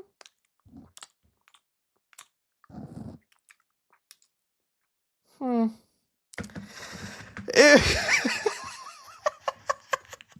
I'm remembering that. That's so crazy that that happened to me, man. How could they do that to me? What did I do so badly that they couldn't let me go to the zoo? I hate them. Who's laughing now? I can go to the zoo whenever I want. But I remember so distinctly thinking, because they warned me, they kept warning me. They were like, you're not going to go on the field trip. You're not going to get to go. You're going to be sitting down. You're going to be in some room. We're going to give you a packet. And I'm like, okay, sure. I want to see the lions. Dude. Why did you misbehave? I was, okay, I'm not even kidding. A lot in my life, this makes sense now. I was an ADHD kid. You know how nowadays they diagnose. I say it like I grew out of it, but I've somehow managed it without medication all my life. But that's what I was. I was one of those the hyperactive. I would never pay attention. I was a rowdy kid, and I liked being the class clown. I grew out of. Well, I say I grew out of it, but I like it doesn't really go away. But I just mean like I stopped misbehaving in class like around third grade because I just kept getting so much trouble, and I'm just tired of getting in trouble. I was just tired of losing privileges of things, and so like I just kind of toned it down. I kind of like was able to become self aware enough where I'm like, that's enough spankings, Chris. But you know now I'm like seriously considering getting medicated on my ADHD because I feel like I've just so much of it is starting to like reap up, especially in my work. When it comes to like, because with it, my mind is like thinking so fast that my mouth doesn't keep up, and it leads me to mumble, mispronounce. Like sometimes I just flip entire words in a sentence, and oh, dude. I'm probably just making excuses for myself, but it's just like sometimes it gets really frustrating when I'm like, dude, because my brother got it worse than me. My brother like was so bad he had to be on medicine, or else he was the Tasmanian devil. I love you, brother, but you were. So yeah. Uh but that's why I was a misbehaving kid. And and you know, back then they didn't really like it wasn't a priority to like take them and figure out what was it. It's just like if you misbehave, well, don't. Jesus. Yeah, a little too much lore there, but there you go. Really wish you were here, says 3C lore on your favorite board game growing up. What was one you loved playing with the family and one that you had to lose at? Love you. Oh, here we go. Some more. The thing with mine is what it also creates such a competition in your brain is once you start playing Uno, Monopoly, Candyland, musical chairs. Oh, dude. I was that kid at parties that would cry when he'd lose at musical chairs. You get so competitive and you get this delusion that you're going to win and that everything's going to be yours. And so when musical chairs would happen and I'd like, I do it and I don't get it. I was such a entitled brat. But as far as board games, obviously Uno, a lot of times playing Uno. I do like Uno. I would play Monopoly, but because I grew up Mexican, it was not called Monopoly, but it was the same thing in Mexico. Or at least in my because I played it here in America. It was called Turista. That's what Monopoly was called in Mexico. Turista. I guess translated means tourist. but to me, it's basically Mexican Monopoly. It was called Turista, and that's what we would play. I remember I'd play that. And it's just like traveling around the world and getting it's Monopoly, but just going around the world. At least maybe some people will correct me, but that I played Turista a lot. Oh yeah, how could I forget about Loteria, which is just bingo, Mexican bingo, where you get these cards and they just call out the name, and then you have little uncooked beans and you place them on there. That was another one. In my family, we'd play for dollars. We'd play for quarters, and I was obsessed with getting all them quarters. Oh, that so they'd be like el alacrán, el la mano, la bota, el borracho, or el tío. Yeah, there you go. There's some lore. All right. Brian Brito says, "Hey Chris, first superhero press see right there, just did it. That was my dyslexia. First super chat, bro. I wanted to ask you what you thought of the weekend show. Oh, I'm a big fan of Abel. Oh, I'm glad you brought this up, dude, cuz I who knows if I'll actually I hope this doesn't get copyrighted. So as you guys know, over this past Wednesday, I went to go watch The Weekend in concert. Mainly because my lady's a big Weekend fan. And I decided to recreate the most iconic moment in movie history. If you don't know what I'm talking about, let me see if I can pull it up for you. Here we go. Jenna Ortega was obviously in the Weekend movie, Hurry Up Tomorrow, and she had an outstanding scene where she's just telling the Weekend why his songs that he wrote and made are genius. Let me show you a little snippet of it.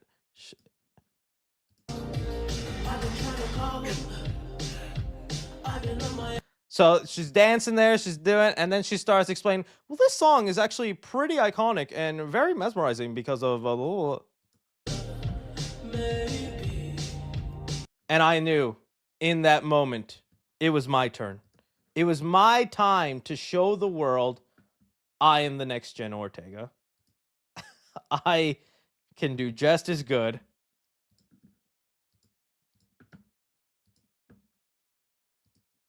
Oh boy. Hopefully it doesn't give me copies, right? But here we go.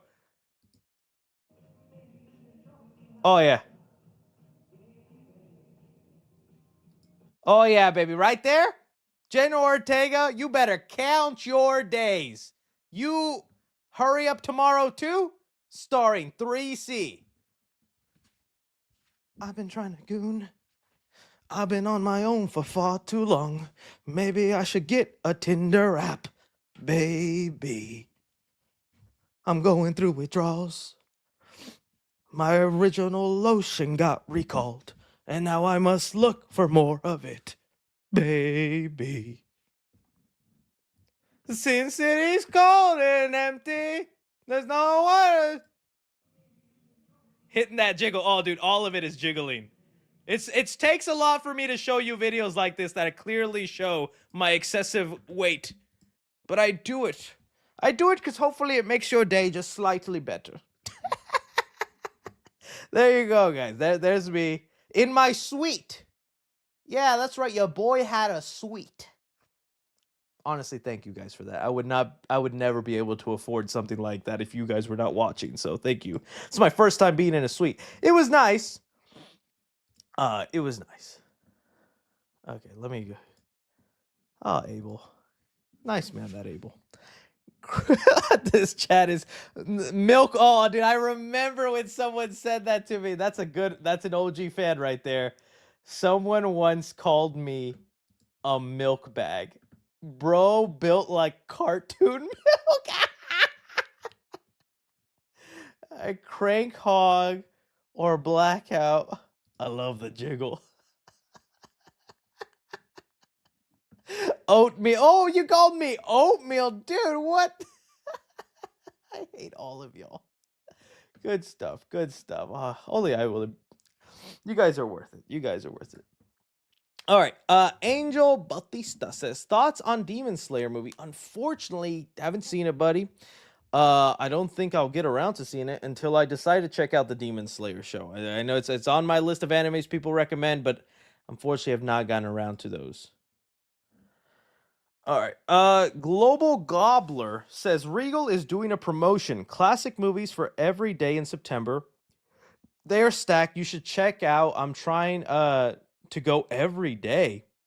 I can, and well, that's awesome. Yeah, I saw that Regal was doing. That's awesome when older movies get replayed like that.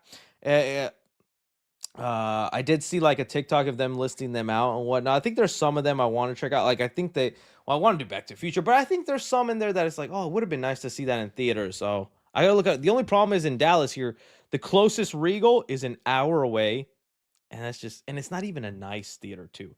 It's like it's a really ugly theater. Like you might have a nice Regal where like they actually have it say Regal and has like the black and orange lighting. No, this Regal old. It is old. Day 422, and for the F video, it's not enough. Oh, thank you, Shavy Day. All right, I'll get into it. Mikey Hernandez says, what is more likely, Doom killing Thanos variant or killing Galactus to show his strength in Doomsday? I think it's, as much as I'm going to hate it, I feel like it's a Thanos variant because most people associate the biggest threat as Thanos. But they've already just killed so many Thanos variants, whether in Multiverse of Madness, in What If. I just think if they do it again, it might not have that same impact, but that is the one general audiences would most know. Fantastic Four is not doing crazy numbers at the box office, so killing Galactus would kind of leave some people in the dark. I think it'd be a Thanos variant. Pointfly says, before I saw the title on the new MK poster, I thought I saw it was a teaser, Saw teaser. I was so sad. Anyways, I got some extra words. Enjoy the money. Keep it up. Oh, thank you so much, Point Flash. Thank you so much for that. Mr. Death says, can my account, Mr. Death, be unbanned from sending super chat? I have to use this account to send them, and it has no premium. I got banned when Squid Games came out, and said the youngest one, no brain rot. Okay, Mr. Death 27, I'll look into it, my friend. Yes, I'll remember it at the end of the stream. David the Mamba says, hey Chris, did you ever see the Looney Tunes show 2011? I loved it and I wish it got a third season. I did. At first I was kind of hesitant towards it because it wasn't my Looney Tunes. It's not what I grew up on. But then I like gave the show a chance and it was actually pretty funny, and I ended up liking the whole idea that they were like in modern day just chilling about as roommates. I really did like the Lola Bunny voiced by Kristen Wiig. Yeah, so I did. I don't think I watched every episode. That was at the time where it's just like I just watched whatever episode was on TV at the time. But I think I've seen enough of them, and yeah, it was actually a pretty funny show. I do like it. I do have fond memories of this. Really wish you were here. Says thoughts on Will Smith using AI to promote tours. So I saw what you're talking about, and it looks like it's not AI. It's been debunked. Will Smith AI debunk. Let me see if I can pull it up. Let's see here. So, if you guys don't know what he's talking about, Will Smith, I guess, has been on this tour, and there's been a bunch of concert footage during this tour, and when you get to the audiences, they look a little generated and fake, and like faces are a little too smooth, especially like this guy's face. His frown looks a little forced and generated like through AI. And it turns out no, it's not. They actually have alternate views of a lot of these audience members from other people who aren't Will Smith. I saw a whole video where they debunked it. I'm trying to let's see here. Where they actually got different angles. Instead, it looks like they just happened to use like an 8K filter. I think they used AI in the sense that they tried to upscale the quality of the footage, and it ended up how do I say it? Smoothing a lot of faces and making them look unnatural through trying to upscale the footage. But I guess not even something I care too much about and whatnot. I know Will Smith has been on this like music tour, and I don't know, some of the stuff he's been doing, I'm like, that sounds okay. Other stuff, I'm like, I don't think that sounds good, Mr. Will Smith. I don't think that sounds good. But yeah. So either way, I'm just like, whatever. When you're making Hancock 2, Will Smith. Spire Talon says, are you going to watch and review any Dexter media? I am burning through Dexter right now because as you guys told you, I started it way back, and then after season 4, which was like peak Dexter, I kind of fizzled off because season 5 was eh. And funny enough, right before the stream, I finally finished season 7, so now I'm on the final main Dexter season, which is 8. Then I'll watch, was it called New Blood or Next Blood, where he's in the snow? And then I can get to Resurrection, which I hear is amazing. I've heard nothing but great things, and I'm trying to avoid all the spoilers and whatnot. So once I finish it, yeah, I'll probably do like something on the stream, just like a clip review of it, spoiler free. But yeah, the finale's next week. I know I got some crunching to do. David the Mamba says, is Clayface a prequel to Creature Commandos since it's an origin story? It might be. Again, I don't think any of that continuity or stuff like that is that relevant to the movie. Like, I genuinely think James Gunn he got delivered a really awesome story with a cool premise, and that's the highlight. That's it. It's not something that he read and thought, perfect way to set up Batman. Oh, this fits in with my Creature Commandos and is a good segue. It's just a story he liked. It doesn't ruin anything he's doing with the DCU, so he's like, let's just sneak it in there as a little side story. And I think that's the extent of it. I got here someone asking, where's the spooky set? Funny you asked that, buddy, because this weekend is when I'm doing all the shopping. In fact, some stuff has already come in, and I already have a theme in mind, which no one has predicted what the theme is. I know last stream or so I talked about doing like a pumpkin patch theme and maybe doing something similar to last year.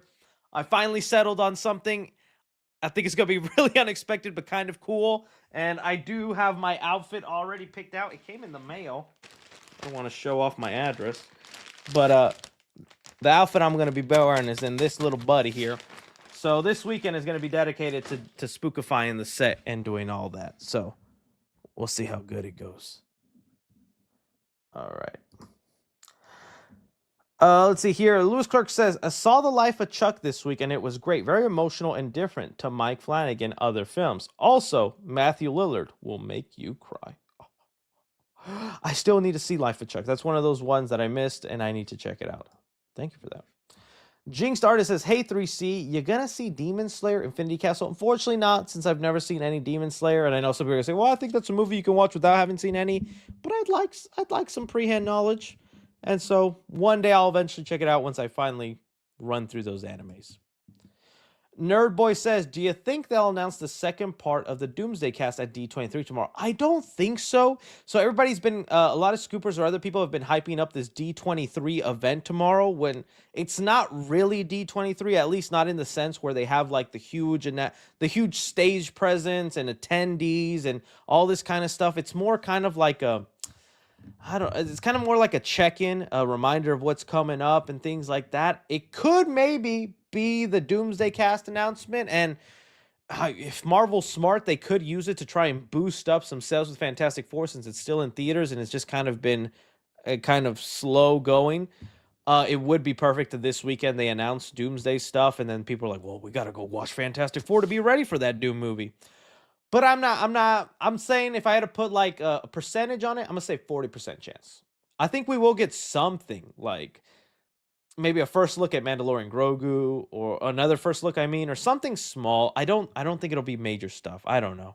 I don't think so. Mr. Des says, I just watched Nazar 2 today. Such a good movie. Wish we got more Xenia movie. Is that what they call Chinese cinema? Xenia movies being translated and watching them in the movie theaters. Red lights. Yeah, I still need to see that. I want to watch the first one. I don't know how much I need to know about the first movie to go into the second movie, but I hear people loving it, man, so I got to check it out. Lance Palomero says, did you know that Allison Williams is the daughter of the news anchor Brian Williams? I did not know that. Thank you so much for that information and feeding to my knowledge history. Expired Milk says, can you wish my friend Zed happy B-Day? He's 30. Oh, well, happy B-Day, Zed. You are 30. We are now the same age. It's been okay. I've noticed some differences. I get a lot more heartburn. I get way more exhausted so much faster at the gym. Stretching is vital and important now. Um, I am having trouble sleeping. That might be a me thing, though. I don't know. Lot to look forward to, Zed. Happy birthday. Reed Jackson Media says, honest thoughts on my 2025 ranking. Yeah, I just looked at it, Reed. You're fired. Sinners should be number one, buddy. What are you doing? No, intriguing list, Reed. Intriguing list. Dylan here says, Mortal Kombat 2 delay sucks. It was coming out on my birthday. Now I have to wait. Oh, dude, I would hate that. Like a movie. You see, because I had February birthday. You know, my birthday is February 6th. And because I'm a movie guy, and I've always been a movie guy since I was young, I always had to deal with getting the crappiest movies the weekend of my birthday. It was just a terror. I had to see things like Sex Drive, Pink Panther 1 and 2. What other movies would come out? I would never get a good movie on my birthday, man. And I would be so pissed because I'd be like, oh, my birthday this week. All right, what can I watch this weekend? Huh? It was never a great time. Was Dragon Ball Evolution on my birthday week? I probably did because I did go see that in theaters with my friends. Dragon Ball Evolution original release date. Okay, whoops. Okay, it says it was released in March. Oh, dude, I was still disappointed. I remember vividly walking down the halls for for Dragon Ball Evolution. Just walking out going, what was that? Brother, thank you. Been watching you for 6 years. Thank you for being my best friend. I relate with you so much. Would be cool to see you and your dad on a live talking blockbusters in the UK. We had choices. Oh, did I read some of that right? I feel like some of it I didn't, but I still appreciate you and I thank you. I've thought about having like a parent on here and talking about like, so what was I like as a kid? We were gonna give up. We thought, hey, we just leave him at a gas station. No one might even notice.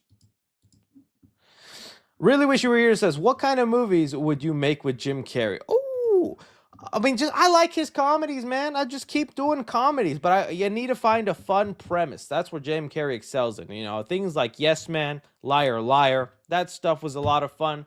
Jim Carrey today, I'd be so tempted to make a sequel, like, you know, like an Ace Ventura and all that. But I would just want something original. I can't think of like any idea right now with like just what a Jim Carrey funny movie would be like. But he's the type of actor where you just watch him be funny and all that. And I liked when he tried doing his serious work, like Eternal Sunshine of the Spotless Mind is obviously a great movie. I wanted to love The Number 23. That's another movie where I dragged my dad to see, and I was like, that was something, huh? That was something. But it wasn't really for me. Um, I don't know. I'd have to think about it. But I would like more Jim Carrey. Mr. Death says, any lore for a movie you were looking so forward to watch, but it got delayed. And then when it comes out and you watch it, it's so underwhelming. Not worth it. I don't know about the delay part, but I mean, it's happened plenty of times with other releases. Like I just talked, like Number 23, a Jim Carrey movie that was like a horror movie. I was like, oh, dude, this is gonna be sick. This is gonna be rad. Ugh. I remember the Rings reboot that came out. That was like a PG-13 Rings movie with the guy from Big Bang Theory, not Sheldon, but what was the other guy's name? I forget the other guy's name, but I was like, that was not. What was that? I'm trying to think. Dragon Ball Evolution, just talked about that. Oh, dude. That was a movie I followed all the news about, all the details, every rumor, leak, thing. I was getting so hyped for it. Oh, they got the Matrix fight choreography team. It's gonna be dope. Where was that fight choreography in the movie? Where was it? Why wasn't Bulma's hair all the way blue? Why was Goku in high school? Why was he a bully?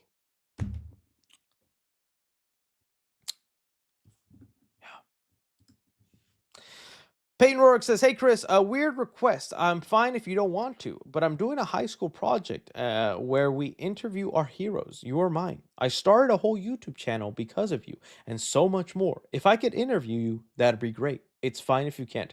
If it's like a 20-minute interview, we can, buddy. We can. We can. I'm not saying your time isn't precious. All that. Just very busy time coming up. But if we could do it quickly, I could squeeze you in, buddy. But they say don't meet your heroes." And I'm gonna teach you a valuable lesson, Peyton. I'm gonna have to be rude to you. I'm gonna have to be so mean, and I'm gonna teach you the world ain't all sunshine and rainbows, right? And I'm gonna do you that favor, Peyton. No, yeah, buddy, hit me up, hit me up. Jesso says, "I think people are exaggerating about Clayface's logos, confirming no Pattinson merch. Is the film a 90s period piece? Could have changed logos since." Well, again, so two arguments with that, for or against. One, the 90s period piece could make sense with some of those older cars, but also it's an alternate history. Although it's similar things have happened in their world to our world, it is not our same world. So that could explain a lot of that. You also had the Dodge Chargers, which I think that's not what the Dodge Chargers look like in the 90s. Those are like 2005, 2007 Dodge Chargers. So that would already take away the 90s period piece part. But yeah, maybe. Maybe. Real Wish You Were Here says, "How's it going to review Shelby Oaks?" I don't think it'll be bad. I'm just gonna be honest. I'll just be straight up. I was like, I've watched Chris Stuckman for years. I think the Dragon Ball Evolution review is one of the first reviews I ever saw Chris Stuckman. I admire him. He's obviously influenced me in a way from what I do here, but I'll be honest. But I'll also say, if the movie is crap and it's bad, I'm not trying to do like a whole kick a horse while it's down thing. I'm just gonna be like, I sadly didn't like it, guys. I wish it was better. Maybe there's potential to do more and this and that and things like that. So yeah, but so don't expect me to like title it, "I just saw the worst movie ever. What was this guy thinking? Time to get Stuckmanized?" More like Suckmanized. So no, it'll be cool. I look forward to seeing Shelby Oaks. Hope it's good. Diego Delantra says, "I'm surprised how you and other movie channels I follow that do animated movie reviews slip on new DreamWorks movie, The Bad Guys 2." Yeah, that's mainly just my fault because I haven't even seen Bad Guys 1. There's like 10 really angry bad guy fans at me, and I do apologize. But that's what makes me the bad guy. The Archive says, "Saw Primitive War and thought it was awesome. Liked the variety of dinosaurs and the badass T-Rex action. The CGI was really good for a 10 mil budget." I'm glad you liked it. I enjoyed the dinosaur mayhem for what it was. I do just wish the story and some of the characters grabbed me more. But yeah, definitely props for how much they were able to show with the dinosaur mayhem given that budget, because that was very impressive. I Love Movie says, "If Mortal Kombat bombs in May, they have no one to blame but themselves." I know, right? Dude, I don't know why they did that. I feel like they had a clear opening. Dude, you were about to do good. The Pikmini person says, "Smile plus Scream movie and the demon torments Ghostface." In a different franchise, I'd watch something like that. Like, okay, let's say that's Smile 3.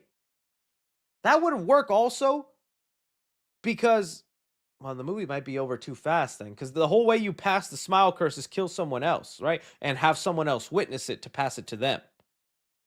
You following a serial killer as the main person, then that's easy.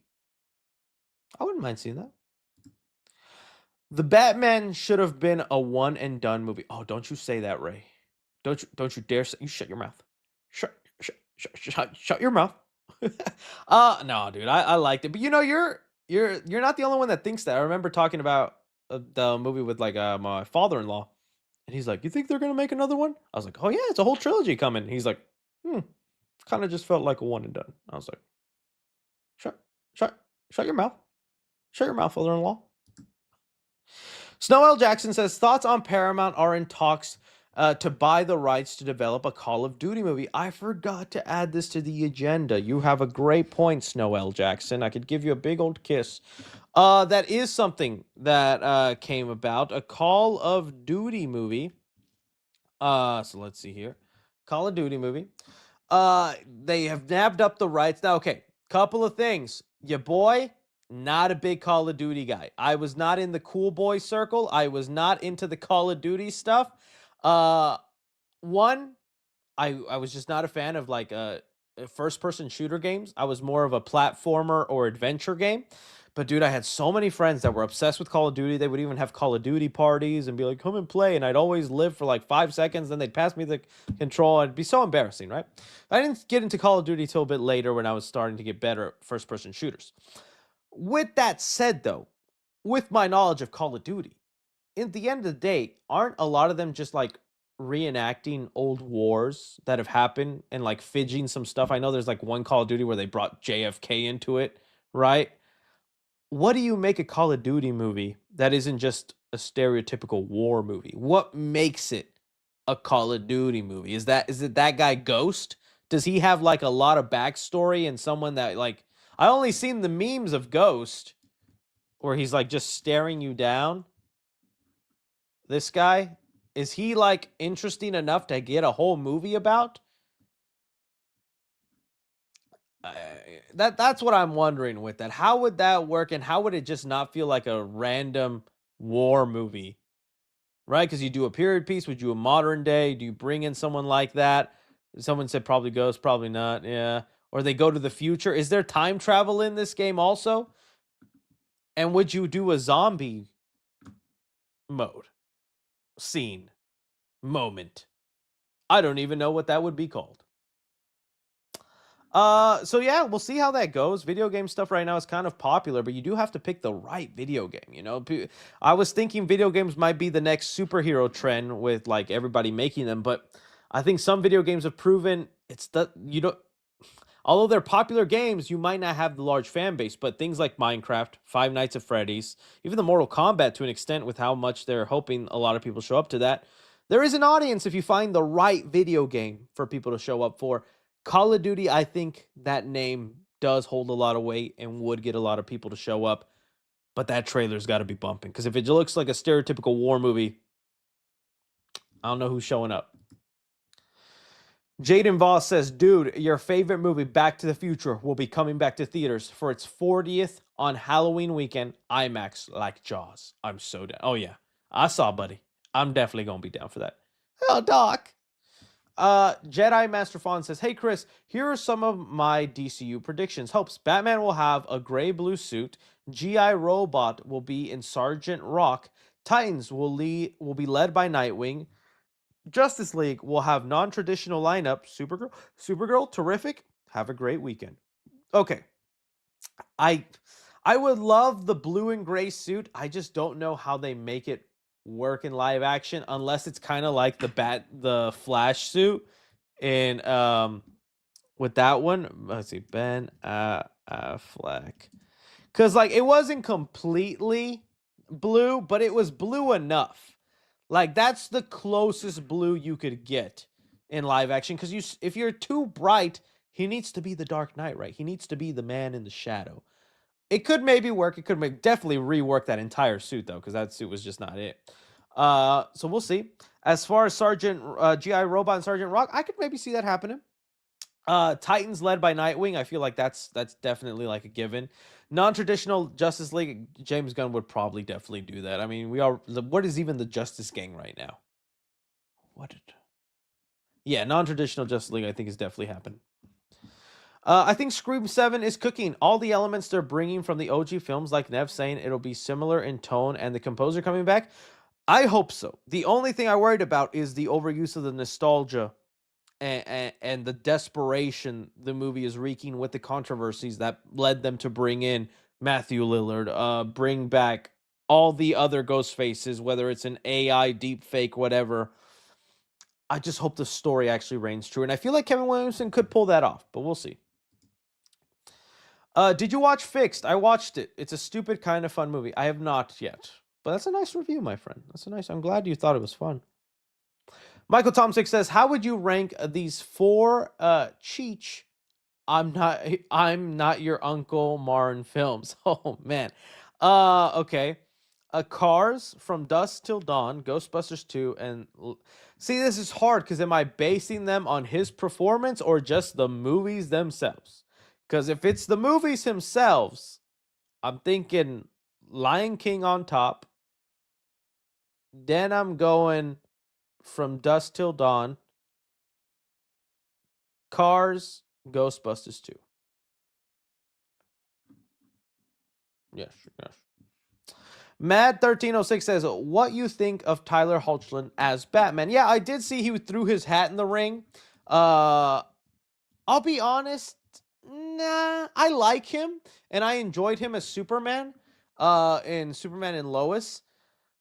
But I don't know. I'm kind of okay with him not being Batman. I'm not too crazy about it. It'd be another one of those where it's like I wouldn't be mad, but I wouldn't be that excited either. He's got the face, he's got the jawline, but you already got to be Batman, man, and you got to be a wolf. I watched Teen Wolf for a little bit back in the day. I thought that show was peak at one point. I thought this is cinema. Breaking Bad, no, Teen Wolf. What are you talking about? Rageway says, "Chris, how many more great movies until Sony Animation gets recognized in the way Pixar used to be, when Sony has the confidence in themselves to be put in that position?" Because Sony is unfortunately not doing that. Yes, they have the Spider-Verse movies. It's given them a big bump. But Mitchell's versus the Machines, Netflix release. Um, K-pop Demon Hunters, which I doubted, but I ended up really liking when I watched the movie, dumped on Netflix. When they themselves are not propping up their own animated studio with how awesome they are being with the things they're creating, they are not going to let themselves be a Pixar status. But they have the potential now with how good they've done, and they still get some stinkers here and there. But I feel like Sony is like some real threat. They just need a little bit more confidence in pushing these animated movies, dude. Because I can only imagine what K-pop Demon Hunters. But that's also one where I think about, would K-pop Demon Hunters be as successful if it wasn't for free to watch on Netflix? I say for free, but you know what I mean. Most people have a Netflix subscription, which is how all that. Would K-pop Demon Hunters have performed as well if it was a theatrical release? Sometimes I wish I had that alternate door timeline to see these alternate realities, but we see. Vivo also went to Netflix. Was that a good one? I didn't see Vivo. What was Vivo? Vivo? What the hell? What am I looking at? It's got an 86% though. See, maybe Sony's just got to work on their marketing, because I look at the stuff from the posters and I'm like, ¿Qué es eso? Y'all like this? He with you? I have not seen this, but apparently the chat is loving it. Yeah, Mitchell's versus the Machines. Yeah, it was amazing. That was one of my favorite animated movies of that year. MCU Norman Osborn needs to be Dane DeHaan. Oh man, I mean, he was already though Green Goblin in TASM 2. I remember when I thought Dane DeHaan was going to be the next Leonardo DiCaprio, mainly because I thought he looked like a young Leonardo DiCaprio. But he was awesome in Chronicle, and he has been good in other things he's been in. But yeah, I remember, dude, when he got cast as Norman Osborn, I was like, oh. I mean, as Harry Osborn in TASM 2, I was like, oh, that fire casting. Good job, Sony. Snow L. Jackson says, Ridley Scott says he is working on Gladiator 3. I did see him say that. Cool. I like Gladiator 2. I thought it was a pretty enjoyable movie. I'm curious what he would do with Gladiator 3. Hopefully it wouldn't be a repeat. Because Gladiator 2 in a way is kind of a copy and paste of the first movie with a little bit of different things going on. Gladiator 3 could be interesting just to see what he does, maybe not repeating that formula. Travis Kramer says, since Spider-Man Brand New Day already confirmed multiple villains, Boomerang, Tombstone, Scorpion, maybe the main villain hasn't been revealed yet because it's Chameleon all along. Thoughts? Chameleon is definitely one I like, and even though he popped up at the end of Kraven, I don't know if Chameleon is enough to sell as the big villain. When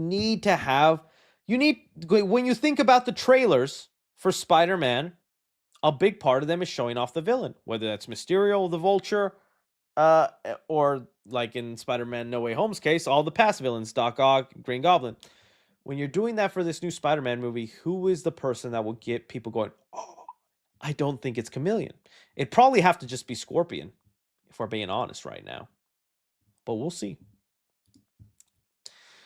King Daddy Goat says Harley Quinn will be the big cameo, Margot specific. I mean, I wouldn't be mad about it. I'd love to see Margot. I'd love to see Margot. Johnny Men says Airbud casting for the casting of the Golden Retriever. Thoughts? Airbud casting for the casting. Yeah, the Air Bud movie, which I told you they're rebooting, they like put out a casting call. If you have a golden retriever that looks like Air Bud, submit him and he could be the dog in the movie. I don't have a golden retriever though. Logan says, thoughts on new Fortnite season and Toy Story re-release. I did see the popcorn buckets for the re-release. Look all right, just Woody and Buzz sitting on top of a bucket. All right. As far as the new Fortnite season, I do like it. I have not played the latest update where they added the choppers and all that, but I like it. I mean, I like the bugs. I like the guns going on. I'm having fun. A lot of mobility. Sometimes too much mobility. I am one of those people that run away if I'm outmatched, but at the same time, I am getting chased like crazy on the map, and it's very embarrassing when someone chases you down for like 5 minutes and finally kills you and emotes. Oh, dude, the pain and the rage you feel, unbearable, unbearable. Spider-Man 4 says, "What MCU news do you think we'll get at D23?" I think it'll be just kind of small stuff and mainly focusing on what's coming for the rest of the calendar year. So like Tron Ares, any upcoming, probably Marvel Zombies because that's in the pipeline, right? So probably Marvel Zombies stuff. I'm not sure what else. I think it's honest. I don't think it'll be that much big stuff, but we'll see. Thoughts on Cracker Barrel backlash? Funny enough, I go to Cracker Barrel. I enjoy me a good Cracker Barrel pancakes. I even like the little Nicky Nacky store where they have all the overpriced stuffs because sometimes they have Halloween merch in there, but mainly it's all the like candy they don't sell anywhere else. That's what gets me at the Cracker Barrel shops. I'm like, Also the ceilings, how there's perfectly set up to be a Final Destination death trap because they'll have like just a big old knife and big old I don't know lawnmower. I'm like, if those lines snap, man, I'm dying. As far as the backlash, okay, first stop. I did think the logo change is dumb. I am not for this whole minimalist design that everyone goes for, but also I do not care enough to get mad about it or to make it my personality like some people have. What was the way some people treated the Cracker Barrel logo changing, like them finding out their mama cheated on their daddy or something, is insane and it's a little wild. From a marketing business standpoint, I just more found it interesting about why did they feel the need to make it an announcement and make it a big deal? Because if you think about McDonald's, who has also gone through a similar brand change over the years, where they went from their their boxy greenhouse designs and things like that, where every McDonald's look unique and colorful looks. And now, if you look at a McDonald's now, it's just a boxy square, modern, minimal design. They never announced that. That just slowly happened over time. And one day you drove down your past McDonald's and go, "Oh crap! Remember when that had a weird green roof? Oh, now it's just a box and modern looking, interesting. Okay," and you moved on. That's the approach I think every company should take when they want to rebrand. You don't announce it. You don't make a big deal out of it. You don't say starting tomorrow we are. You just slowly integrate it over time, and then one day they're just everywhere, and you just go, "Remember when Cracker Barrel had that old guy? That was funny. That was funny." I don't know. That's my opinion on it, but I did not care for the new logo, but I did not care for the outrage even more.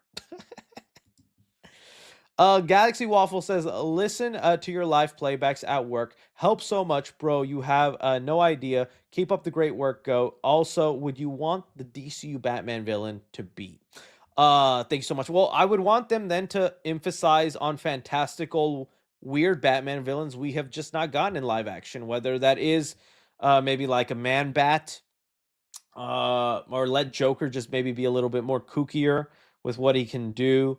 A Mr. Freeze taken seriously, although I feel like Mr. Freeze could work in Matt Reeves' universe. I don't think it's that fantastical, but just taking advantage of maybe some more like a Killer Croc doing a Clayface villain would be awesome, like one with the Blob monster. So just kind of stuff like that, or a Bane that actually just ends up roiding out and looking like the Hulk at the end of the day. That'd be cool. Cam Play says, "Hey Chris, have you seen the Good Boy trailer?" I have. I made a TikTok of it. There was just not enough news to where I talked about it on Side Flick for, but I am very interested in that movie. I've heard good things about it. I want to see it. I hope it doesn't break my heart. I like the idea of like the dog being the person we see the movie through. Like that's just cool. Juanito says, "Yo, cuh, I'm in the shower. Keep pushing forward. XOXO. Gossip Girl." Thank you, Juanito. Scrub good, buddy. Sent in a super sticker. Thank you so much. Adventures with Parker and Dad said, "Any news on the Bendy movie?" I think I saw maybe something on the Bendy movie on the chat, on the interwebs. Bendy movie. Let's see here. Just says here, Bendy movie is going really great. Hope for some very cool news to share. That's all for now. New teaser for the upcoming Ben. Oh, it's just the Bendy game. Yeah, nothing. I'm pretty sure probably in October. In October, we'd probably get some news. Yeah. See, the official account says so far the Benny movie is moving along very smoothly. So many Benny fans in the film industry. Apparently, people are very excited for the work with us. Yeah. So it's just going smoothly and quietly. I think October would be the time, especially during the FNAF sequel. That'd be the time to release some teaser or something for that film. The Dragon Warrior says, "What is one thing you want to happen in Doomsday?" One thing I really want to happen. Oh, I would want Reed, Mr. Fantastic, to use his stretchy powers in weird ways. I don't just want arm long, leg long. I need you to do something crazy with it. So Reed using his powers in interesting ways. Uh, to me, the most exciting part is just seeing the interactions of all the team members talking to one another. Just Sam Wilson with like She-Hulk, or freaking Bucky talking to Spider-Man if he shows up in there. The Fantastic Four. I guess some universe hopping too. I don't. Oh, you know what? Talking about the X-Men, I want to live in their universe for a little bit. I'd like to just see what their X-Men world is like, what a day in the life of theirs looks like, their costumes, all that kind of stuff. That kind of stuff. Cyclops for sure. Crazy Cyclops scene would be nice. Jonathan Vark says, "I'm not too upset about Mortal Kombat 2's delay, as now it's not coming out on my 22nd birthday." Oh, well, there you go. Traded one birthday for another. Frosty sends in some love. Thank you so much. I like that DeLorean profile pic. Sent 99 cents earlier on accident. Anyways, have you heard of the band 21 Pilots? They have lore connected to their music. It's really sick. I think I have heard of 21 Pilots. They sound very familiar to me. Are they the heathens with the Suicide Squad, the first one? Yeah, they're the ones who made the Suicide. All the heathens on and taking butchered that one. I have heard of some of their songs. Not bad, not bad. Ryan says, "Hey Chris, keep up the good work. It's 2 for me right now." Oh man.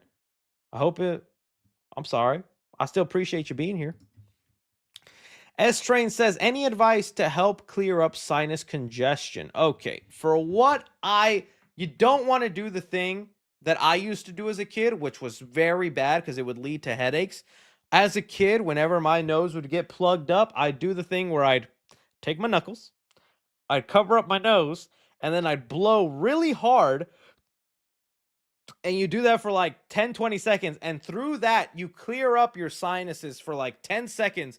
And then those 10 seconds, you get to breathe. You go, oh. And I found out later that's terrible to do. And you shouldn't do that because you're just basically inflating your brain and putting so much pressure on it. And it would lead to headaches. So don't do that. Don't do that. Anybody else done that? Am I the only weirdo who's done that? That's kind of what I would do. Um, let's see here. Oh yeah, blow an eardrum. I did that once as a kid and it hurt like a heck. Yeah. One time I blew so hard my eardrum kind of like popped and I was like, ah! It was very bad. It was very bad. Everybody, I see someone says, yeah, blow, yeah. Yeah. It was bad. It was bad. Um, Other than that, dude, I don't know. I really don't know because I just kind of deal with it until it's gone. I don't have a clear way. I think one time it got so bad, I had to do the teapot thing, which I hope none of y'all had to ever do because I hate the feeling of it. And that's where they like take a teapot with like I don't know if it's boiling water or salt water, and you put it in through one nose, and then the liquid comes out through the other nose. Oh, dude, that was a horrible feeling, but it worked for a little bit. Um,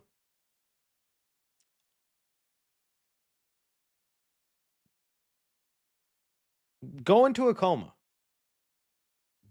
When you wake up from the coma a month or 5 years from now, guarantee it'll be gone. You imagine you go into a coma for 5 years, hoping your sinuses are gone. You wake up, that's the first thing you have. Everybody, what? Oh, what? That's my best advice, bro. Mario says, I don't think there is going to be a second chair announcement, and anyone announced or rumored will just be small cameos. I still think there is going to be a second round of chairs, but I don't think it'll be an actual chair announcement. I think they'll do the announcement a different way. But yeah, we'll see. It's already a stacked cast, so you might be right. You might be right. Danger Entertainment says, you getting the Tiffany animatronic? How you know I don't already have her? I will say I don't think so. I will definitely show them off in the vlog if I can find them out in the wild. And I am pondering getting them. The only thing is they don't fit the theme that I have set up. So I don't know where they would go on the set, but they do look really cool. They do look really cool. RCG says Bambi the Reckoning is now on digital. Do you plan on making a review? Yes. Now that it's out on digital, yes. Snow Jackson says, what 2026 movie could you see get delayed besides Doomsday? Spider-Man. I know and it's gonna be so funny when it doesn't get delayed and it's perfectly released and everything's fine, but I just something in my spider tingle is telling me it might happen. Jonathan says, are you planning to go to Halloween? Yes, I bought my tickets and I will be at the park September 3rd at the Orlando Halloween Horror Nights. And I will film a vlog and I will post it. Mario says, who is your favorite actor of all time? Leonardo DiCaprio, Jake Gyllenhaal, Jim Carrey. Trying to think of some other people that I really enjoy. Man, I love Denzel Washington. I think he's done really great stuff. Those are just kind of like the people that come off the top of my head, but there's a lot of people I like. A lot of people I'll always go see.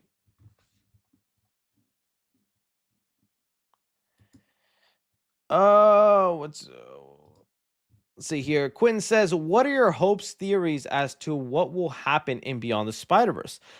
With how amazing the first two are, how do you think they can top it? Love the content. Keep up the good work.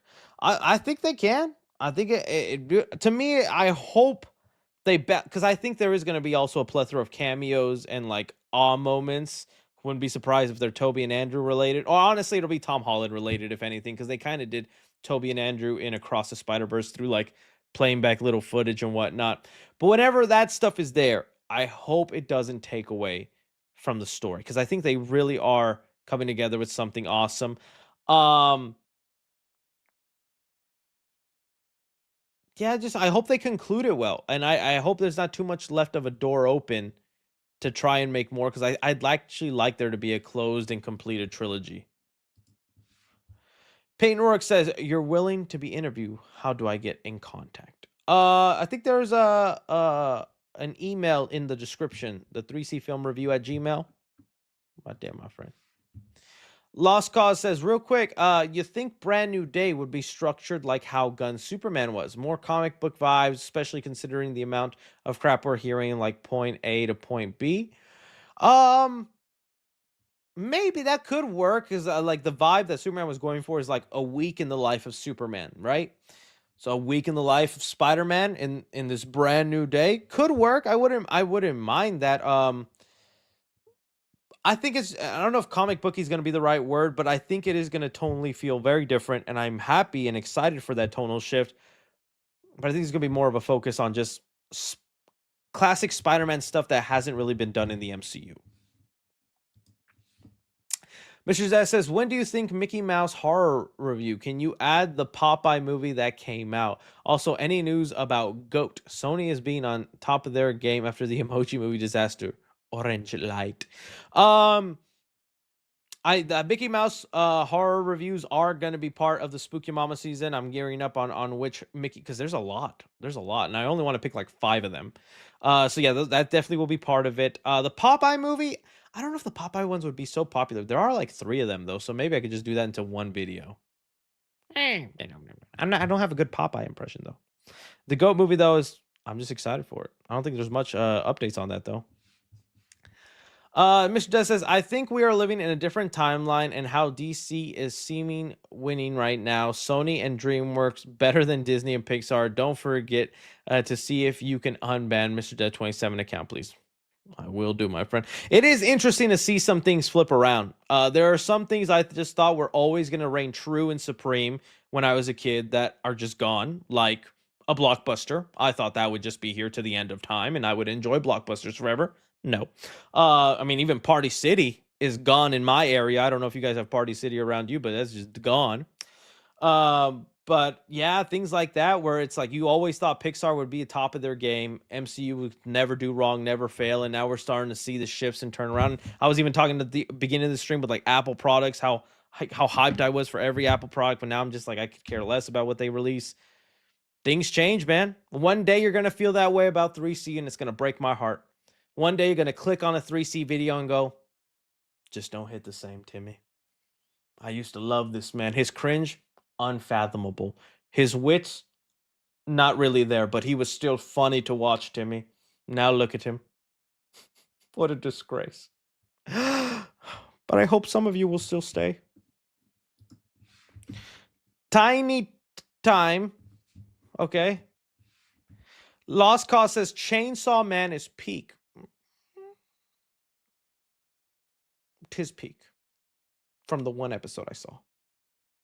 I gotta be better about consistency. I'll watch something and I'll really like it, and then I'll completely forget to go back to it. Logan says, have you experienced someone bringing a baby to a theater? Happened to me at Rebirth. Not in a long time because I have the privilege to be going to press screenings. So it's usually just other, like whenever I go to press screenings in Dallas, it's people who work for like morning news shows, the newspaper, the radio, blogs, some websites, and then like 1 or 2 other influencers, Dallas based. So it's pretty professional. But when I do go to the movies, like without a press screen and whatnot, the worst I just encounter is people pulling out their phones nowadays. That's the thing that really irks me now. Is like the pulling out the bright phone screen and scrolling. I can just see you scrolling on Facebook, checking your messages. Like you're clearly bored right now in the movie, and you're just shining this bright light. That's what bothers me. Haven't encountered the baby issue, but I could probably guess that would be a big problem. Deadpool 2001 says any Terrifier 4 news or Avengers Doomsday cast. No news on either, unfortunately, right now. I'm sure we'll get something soon, and when we will, I'll be talking about them Terrifier news. Jonathan Fuchs says Mike Halucha has been revealed for Legend ZA. We mean Legend of Zelda or Legend ZA? Who's Mega Lahuka? And what's she doing? Mega? What? Mega? What the heck? Oh, it's a Pokemon game. Tis a. Who is this being? Okay. Okay. Uh Gage Gaming says, sorry I'm late. Scene fixed yet? Also, Bendy director. There's a Bendy director? Is there a new? I thought there's been a Bendy director. Yeah, Andre Overdale. I thought he's been announced for months. Is there something new he said? I don't see it. And no, I have not seen Fixed yet. 6-7. 6-7. Apparently I said 6-7. I didn't even know. Matthew, tips for future filmmakers. Love your I don't think I'm the one to give you the tips, buddy, since I ain't even a filmmaker myself yet. So live your dreams and carry on. And if you see a roach, step on it. Copyright that. ECAT says, have you seen Honey, Don't, and Caught Stealing? Neither. I'll be honest with you, I have no interest to watch Caught Stealing. Those trailers did nothing for me. I like Austin Butler, and Darren Aronofsky is obviously someone very respected. But this trailer is one of the most annoying trailers I've seen in theaters. I did not like it. And I've had some of my movie mutual friends not enjoy it, and these are like the movie friends I kind of align with. I kind of have no interest, but I'll eventually check it out when it comes, I think, at home. But no, I did not see it. I know I shouldn't judge it by its cover, and I should give it a chance on my own, but that's just being honest with you. As far as Honey, Don't, I actually did not know about this movie until like just the other day. I'm curious about it. I'm curious about it, but yeah, I have not seen it either. Yeah. Neon Shark 32 says, you as a horror fan, what makes a movie at least give you the heebie-jeebies? Do jump scares feel tame because you've seen a lot? What makes a good jump scare? I think nowadays, because once you grow up and you realize, oh, movies are fake, this is some special effects, this is CGI, it's not real. The things that crawl under my skin, I think, are things that are plausible, that seem like they could actually happen in some form or another. And so because of that, movies like the Conjuring universe don't get to me all that much, because I have a hard time grasping what's like, ghosts and demons and things like that. Not to say I don't. Maybe they could exist, maybe they not. I'm not tossing your belief either way. But to me, I just like, come at me, demon. What you gonna do? Watch I get possessed right on live. How cool would that be for views? But they don't get to me as much. It's more the movies where like something kind of realistic happens that really gets to me. Like a home invasion or a serial killer. So like I know Art the Clown is supernatural and stuff, but sometimes Art the Clown be giving me the heebie-jeebies because I feel like there'd be a sicko willing to do some of the stuff that Art does. And see, like Final Destination, that one more heebie-jeebies in like what happens to the human body. So like the CAT scan scene, like where he goes through that machine, although it was CGI-ish, that was kind of scary. So that's kind of the stuff that gets me, is the realistic, like the first Stranger. Yeah, Hostel kind of gets to me a little bit. That's the kind of stuff that gets to me. So when I feel like it's plausible, like, oh, I could see this happening in real life, that creeps me out, dude. Yeah. Diggerman says, I live in Jax. I may drive down to try and meet you. Where at, though? Oh, you mean like in Halloween Horror Nights? Okay, good. I was like, you can come to my house or something, dude? How you know where I live? RCG says, in case you didn't know, the Bendy director was announced 9 months ago. Yeah, we've talked about it before here on the stream. He did Scary Stories to Tell in the Dark. I thought he was good. I feel like he's gonna do good with it. Yeah, I like him. Andre Overdale. Joe Rosado says, what's your thoughts on seeing Jaws 50th anniversary in theaters this weekend? IMAX or 3D? I go IMAX. I'm a 3D guy. If the movie calls for it, I don't think Jaws calls for 3D. Not even for like the pop out kind of stuff, but just for the open environment of it, I'd rather go IMAX. That's my pick for you. All right, my friends, we have come to the end of the Super Chatty Chat. It's been wonderful to have you here. I want to thank you guys again who have been on the chat and have been chatting it up and staying on topic. You guys were definitely way better about that. Definitely shout outs to Peyton Rook, GDog6223, and Mr. Death, who were the top commenters and participators in the chat. You guys are all awesome. I love y'all. Thank you for being cool. Gotta spookify this set this weekend. Wish me luck, and look forward to that Scream video. Talk about the trailer. I'll see y'all's faces another time. Adios, adios.